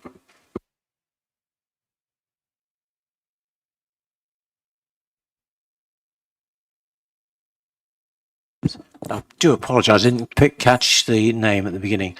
For this one, I'm going to have to give you a written reply, I'm afraid. Thank you. Charles Margetts, please. Thank you, Madam Mayor. It's a question for Councillor Harding. It relates to issues I raised here in March last year. Last year, basically, Finch Hampstead, there were major problems with flooding on all the arterial roads. Drainage officer here told me the cause of it, was leaves going down all the drains, blocking them up because inspections had been reduced. Now, I raised this as a question to Councillor Conway. At the time, in fairness, I think he was answering for Councillor Montgomery, who wasn't here. And he said to me he wasn't sure of the answer, but he would get me an answer. We're now in the leaf fall season again. I had 4 emails this week over leaves on Kilnride blocking drains. And I wonder, you've not had any notice of this question, so it's not fair to ask you for an answer now. But if I send you the details, would you be so kind as to get me that answer I was promised last year? Charles, this probably sits between Catherine and myself. Catherine does street sweeping, I do drains. There's obviously a connection. There's obviously a connection between those 2 issues. The strategy for our drainage maintenance was explained at some length in the ONS committee. And I appreciate we can't follow everything that happens.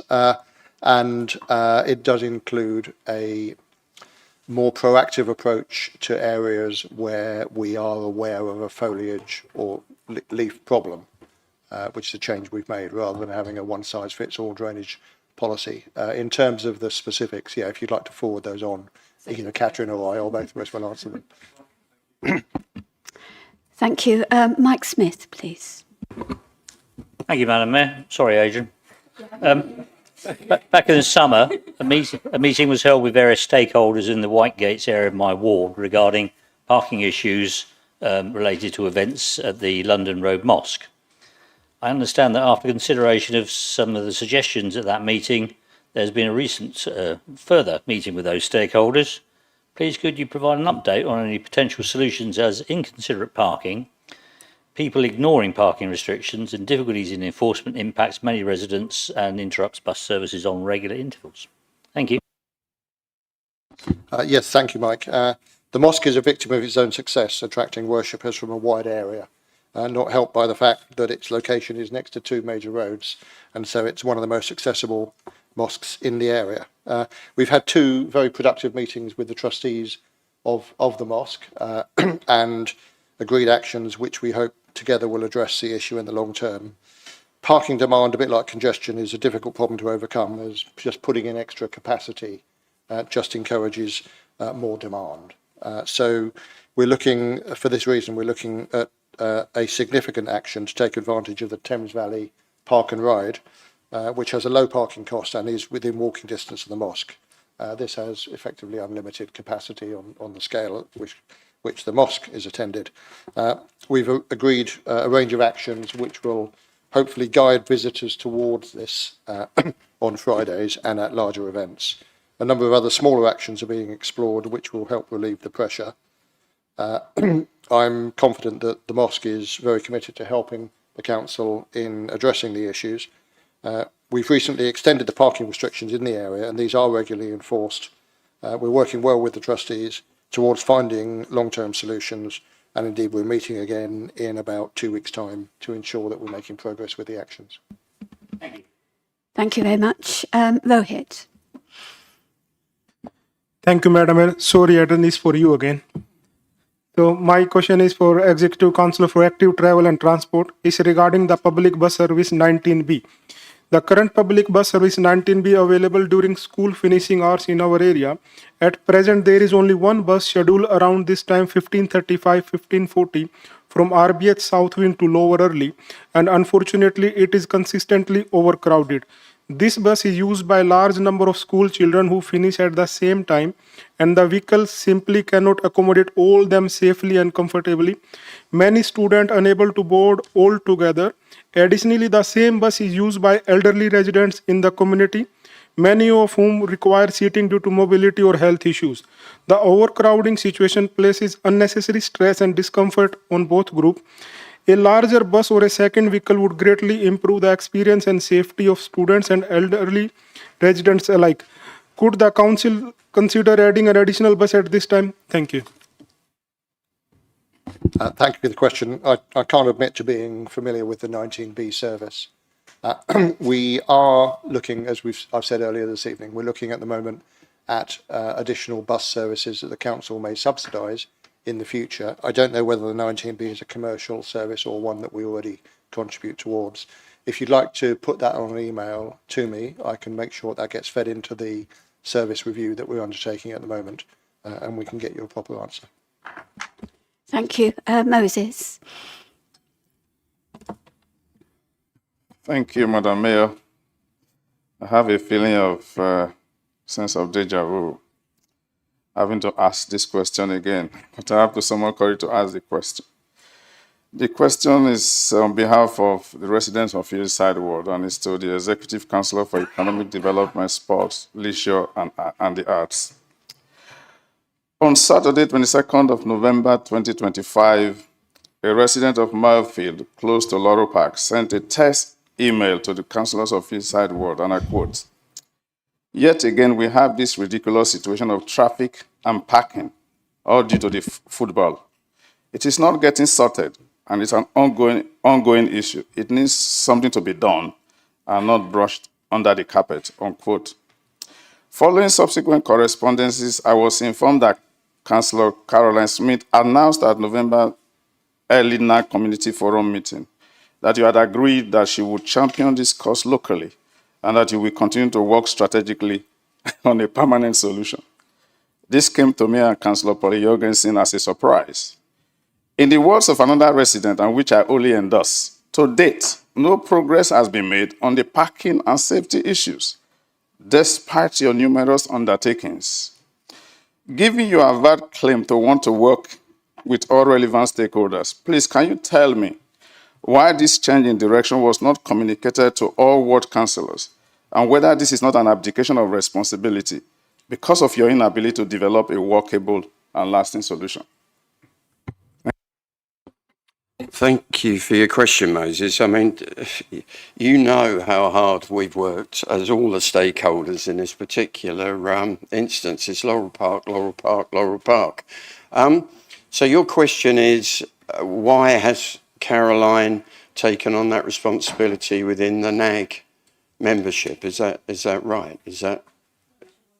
Why didn't you tell us as ward councillors that you had changed direction? Okay. Because you said you would. No, there was absolutely no change direction. What we've done over a long period of time is brought stakeholders together, and Caroline volunteered to be the voice piece at this particular NAG meeting. Whilst I can work on strategically on what we are developing to come up with a shorter term and a longer term solution. So Caroline stepped forward in that regard.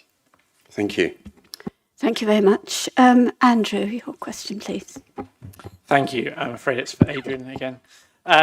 Residents in Shinfield are concerned that the Leopard 3 bus only stops hourly at Thames Valley Science Park and the Hawthorns, leaving Littlebrook and Longacres estates underserved. Could the route be adjusted to include these areas at more regular intervals? Thank you, Andrew. I think, again, that's an issue for the bus service review. The Leopard 3, I do know, because it goes through my ward, is a service that we do contribute towards. But we have, I can sadly anticipate now we're going to have many, many more requests than we'll have funding to cover. But that's not to say that all these issues shouldn't be fed in. Again, if you'd like to put it on an email to me, I can make sure it goes into the review. Thank you. Martijn, your question, please. I have my question is for the Executive Councillor for Housing Partnership and the local plan. Many residents in my ward have expressed concern about the developer want to reduce the number of affordable homes for the Bridge Farm development. The new proposal is 26 social rental, 8 affordable rent and 26 shared ownerships. This adds up to 60 rather than the 80 original promised. Does this proposal not conflict with Wokingham Borough Council's aim to build more affordable housing? Thank you for your question, Martijn. There are some challenges at the moment in delivering affordable housing through Section 106 agreements on market developments. The fundamental problem is that very few housing associations are prepared to bid in the current circumstances because they are focusing their efforts on meeting new regulatory requirements about their existing stock condition and resident satisfaction measures. They're reluctant, therefore, to invest in new properties. Now, we hope, of course, that's going to be a temporary state of affairs because their own business plans are not going to stand that kind of failure to invest in new properties for very much longer. So it is, at the moment, a tricky time. And this is not unique to the Bridge Farm development. It's true across the piece. It's increasingly difficult to get registered providers to bid. However, this does, I think, provide an opportunity for the council's own housing companies, in particular for Loddon Homes. And Loddon Homes have been engaged in discussions with the developers on that site that you've just mentioned. And one thing that's worth saying is I think the figures have moved on somewhat since the ones you quoted were published. And one of the things that is emerging is that Loddon is almost certainly going to be able to acquire some specialist accommodation, which to some extent will help to offset the loss of the overall affordable housing component. Now, that specialist accommodation is immensely important for the council because we need specialist accommodation, not only to cater for the needs of, not only to cater for the needs of those who require that specialist accommodation, but also to control future costs. Thank you very much. Greg, you're next. Thank you, Madam Mayor. My question is to Mark. 2/3 of people responding to the Woodley Town Centre strategy said they wanted a better choice of shops, and almost as many want more specialist or independent stores. What can Wokingham Borough Council do to ensure its strategy for Woodley Town Centre will deliver what residents want? Thank you for your question, Greg. I mean, the appointment of our town centres officer with the spotlight on Woodley is going to be a great start point for that. I mean, you've got various different landlords there. I mean, we do own, as the Borough Council, some property there as well, as you well know. So we're just going to work hard now at putting that strategic plan together. And I would say probably by the end of next year, we're going to have a bit of a plan, because we're going to know the stakeholders involved, the landlords involved, and we're going to report back via the Woodley Town Centre Partnership, which you're part of, etc. Thank you for your question. Yeah. Thank you very much. Chris Cook, next question. Thank you. I'd like to address my question to the Executive Member for Community Safety and Public Protection. So I was recently made aware of a case of fly tipping in Westcott that residents resolved on their own. Fly tipping of large items such as furniture is obviously a problem, but isn't that time critical, because although it's unsightly, it doesn't spread into the area, whereas bags of waste and food get attacked by foxes and everything spreads around. So my question is, how quickly do we respond to reports of fly tipping, and how can residents best report them to get the best result?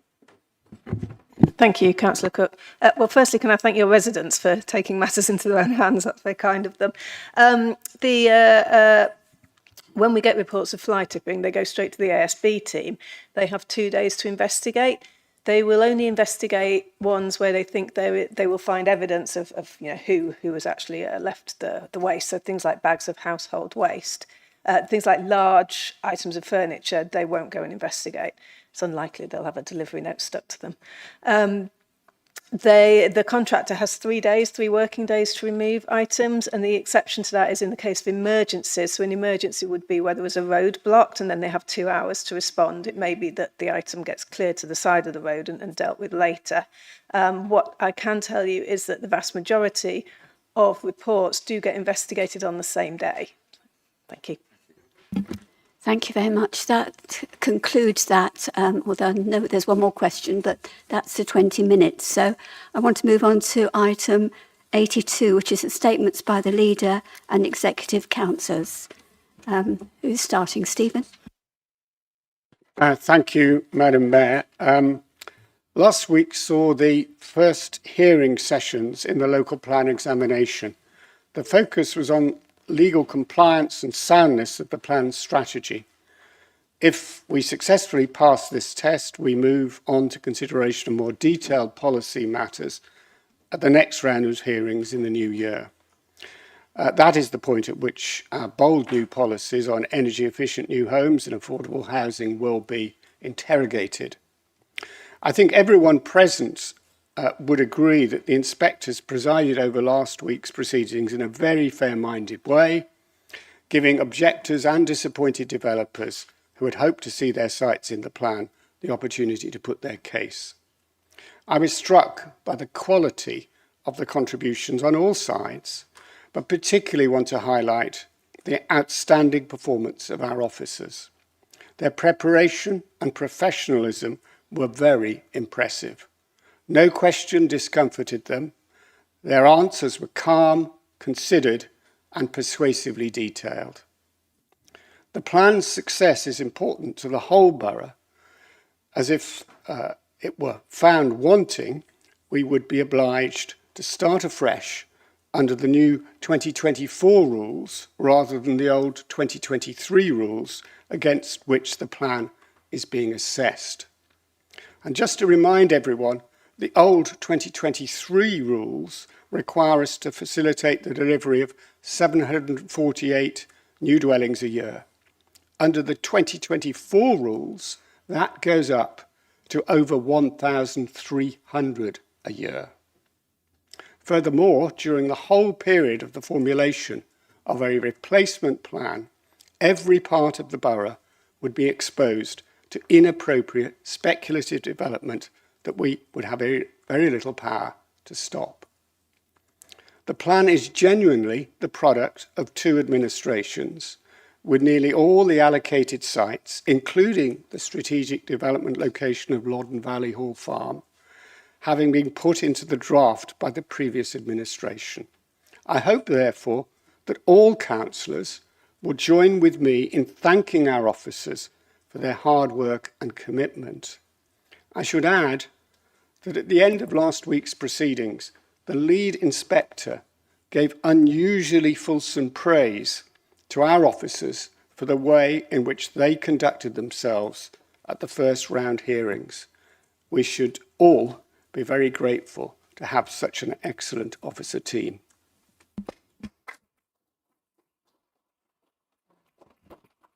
Thank you, Stephen. Is there any other executive councillor who wants to speak? Lou.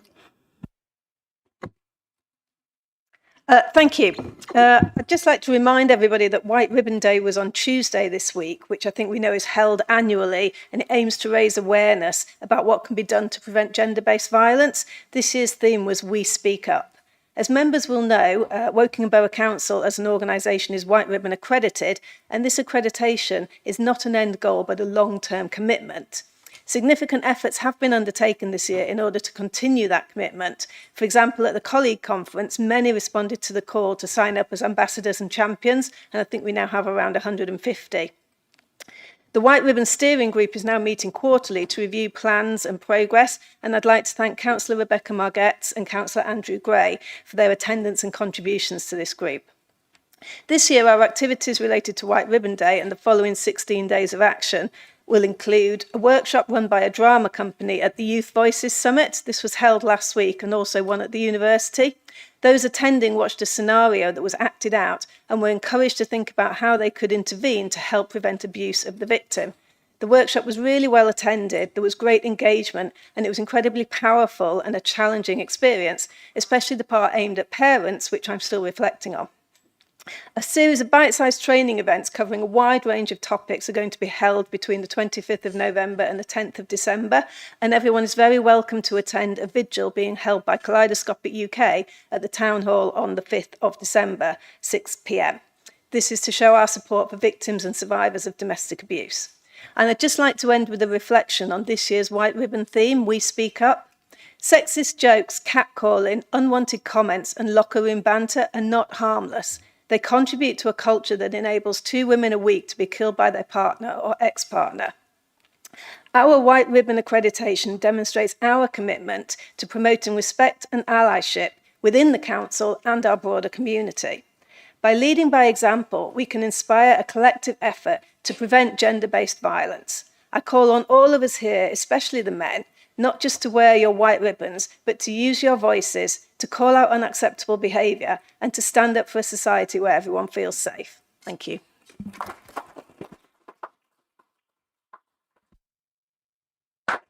Thank you very much. If there's no other questions, Prue. I can make a very short exec statement, Madam Mayor. I would like to draw Council's attention to the way that we are now doing the Corporate Parenting Board. We have moved from online meetings to in-person meetings earlier in the day, co-chaired by a young person. And it has made a tremendous difference to the meetings. I'd like to congratulate everybody who's a member of the Corporate Parenting Board. Everybody contributed at the last meeting. There were some fantastic presentations. We're hoping to make those available to everybody, and we'll send the links round when they're available in a very child-friendly format.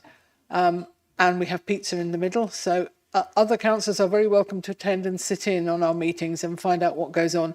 We are all corporate parents.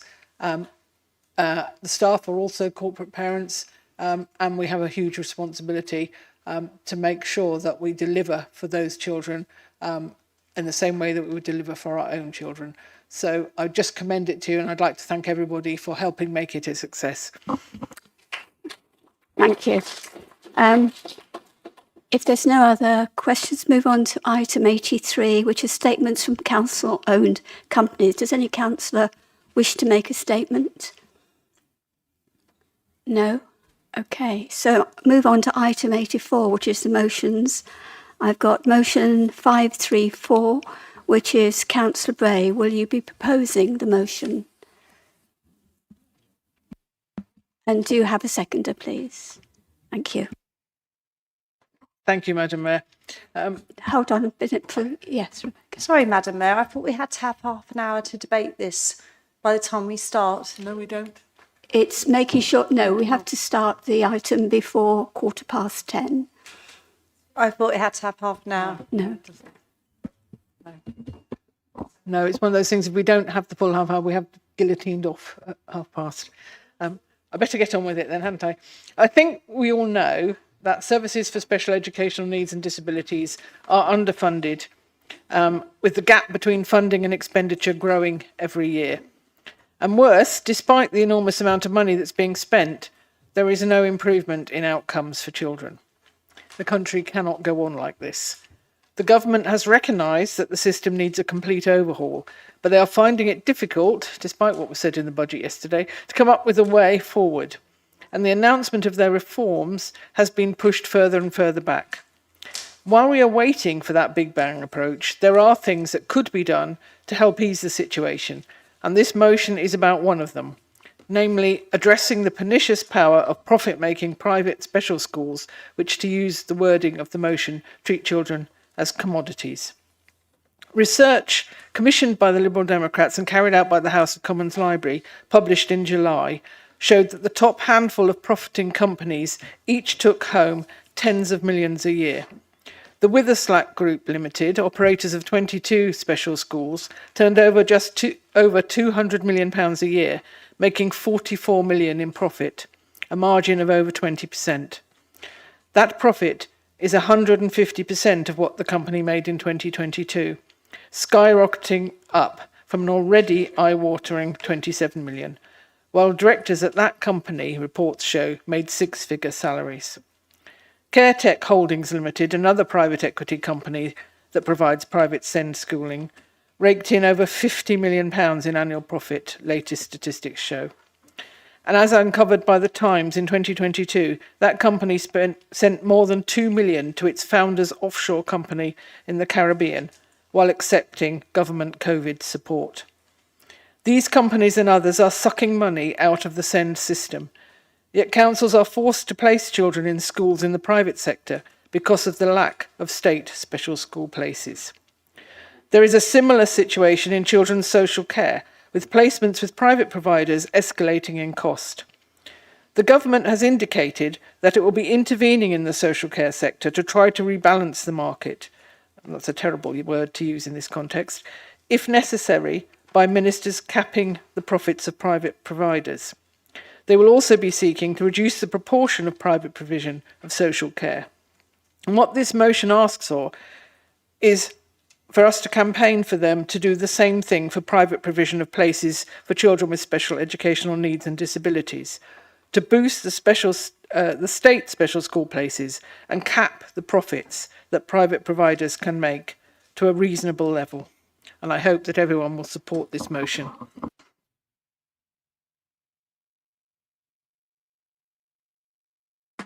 Thank you. Could I ask if there's anybody there's anybody to vote against the motion, please? To speak against, I beg your pardon. So, yes, got one. Was that a yes or a no, Peter? Right, okay. That's Alex. Yes, and Alex. So could I ask the seconder then, do you want to speak now or to reserve your right? I'll reserve my right, please. Thank you. Alex, did you want to start? Thank you, Madam Mayor. Sorry, Prue, but I couldn't pass on the opportunity to let rip on the sins of private equity. Despite what those sat stage right might think, I don't believe that property is theft or that profit is exploitation. Last month, Councillor Margate said, I have no idea how business works. And he's absolutely right. I don't know anything about business, but this isn't a business. This is a local authority. And what we see here is a classic example of why we don't run government like a business, because when you do, profit can become exploitation, and it's the taxpayer who ultimately ends up with the bill. The Lib Dem analysis is based on 4 providers, as far as I can see. So I looked on Company House and found that they made combined operating profits of £129 million last year, which was 9.9% of turnover. For context, the Office for National Statistics reported that the average across all UK businesses is 8.8%, and for services it's actually 15%. So 9.9 is pretty much what you would expect it to be. The private send market is valued at 1.68 billion. So assuming they all made about 10%, that's 168 million pounds of profit. The official Lib Dem policy, as I read it, is to cap this at 8%, which would raise 39 million from those 4 providers and between 7 and 12 million from the rest. So this policy is worth, at most, 51 million pounds. Just a reminder, this year's send budget is just shy of 12 billion. So 51 million barely registers as a rounding error. This policy would have really no noticeable impact, and to pretend otherwise is frankly a little bit dishonest. What stood out to me when I was crunching all these numbers was that the tax contribution of those 4 big providers was minus 37 million. So they didn't just pay no tax, they actually received money from HMRC by using private equity leverage to load their books with debt and then claim grants for losses incurred on the interest payments. So if we stopped handing out these grants and taxed their operating profits at 25%, we'd make £70 million. Now, obviously doing this would involve a fundamental overhaul of how we tax business, and I'm sure there's all sorts of negative consequences associated with doing that. But the point I'm trying to make here is that this is a taxation problem, not a profit problem.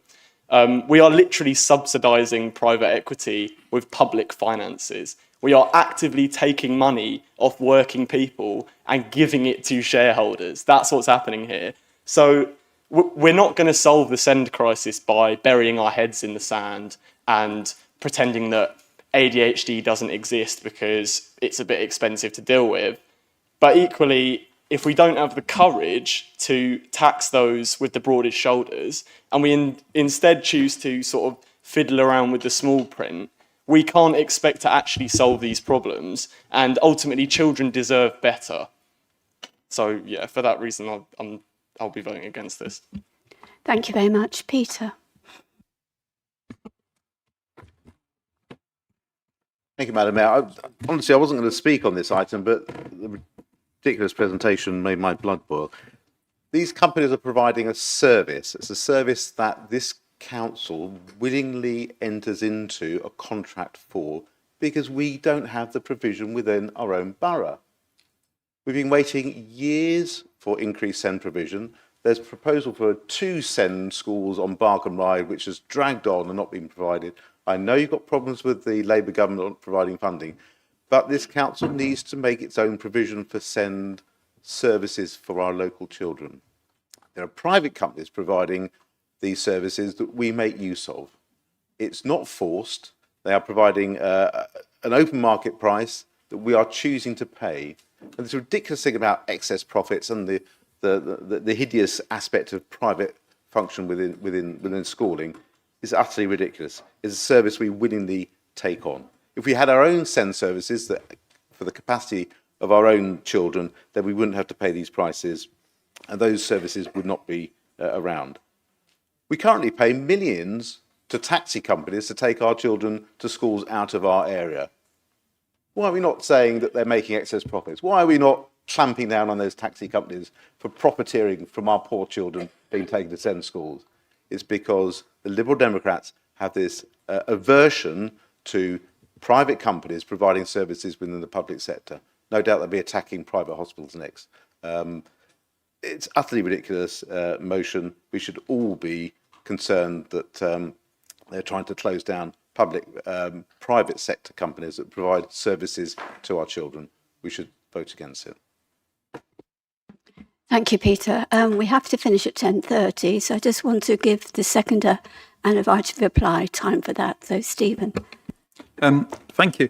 I thought that Councillor Freeney was actually making comments in favour of this motion from what he was saying for most of it. So that confused me rather, because he was talking about how the companies are borrowing money to buy the buildings and getting tax relief on that, and then they fill them with these children and they charge that, so they're sort of gaining hand over fist.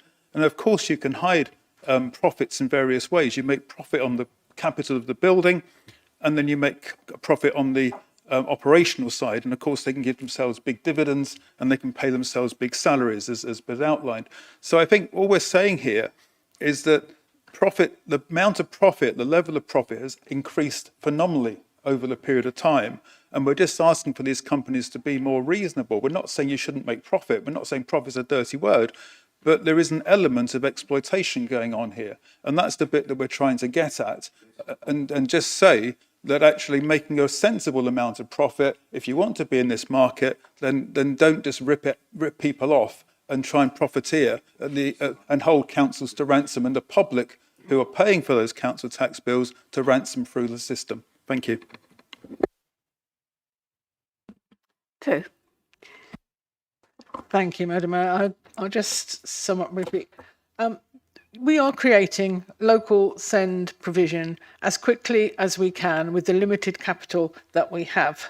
And the reason we don't have any locally is because the previous Conservative administration didn't do anything about it for years. That is the reason why we are now having to send our children to very expensive, very expensive provision. We are not asking for no profit. We are not trying to close these provisions down. We are simply asking that we do not allow companies such as private equity companies to make money from our children, which is actually coming from the public purse. And it would be far better if we had more money to build state schools. And I agree with Peter Hupp on one thing: we need those special schools that the Conservative government promised and didn't deliver, and the Labour government hasn't delivered yet.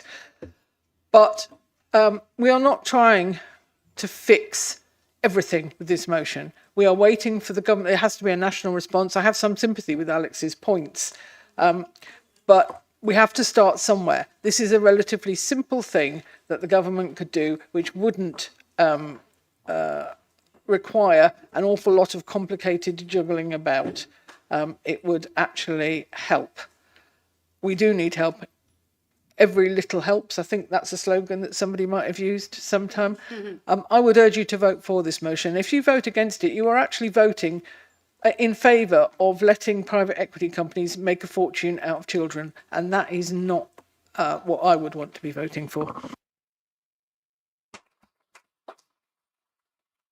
Thank you. I'd now like to go to the vote. So all those in favour of the motion, please show. Thank you. All those against? Are there any abstentions? I think that, sir, the motion is carried. Right, before I close the meeting, I know it's November, but I'd just like to wish you all a happy Christmas because there won't be a chance before next year. So, and a happy new year. Close the meeting. Thank you.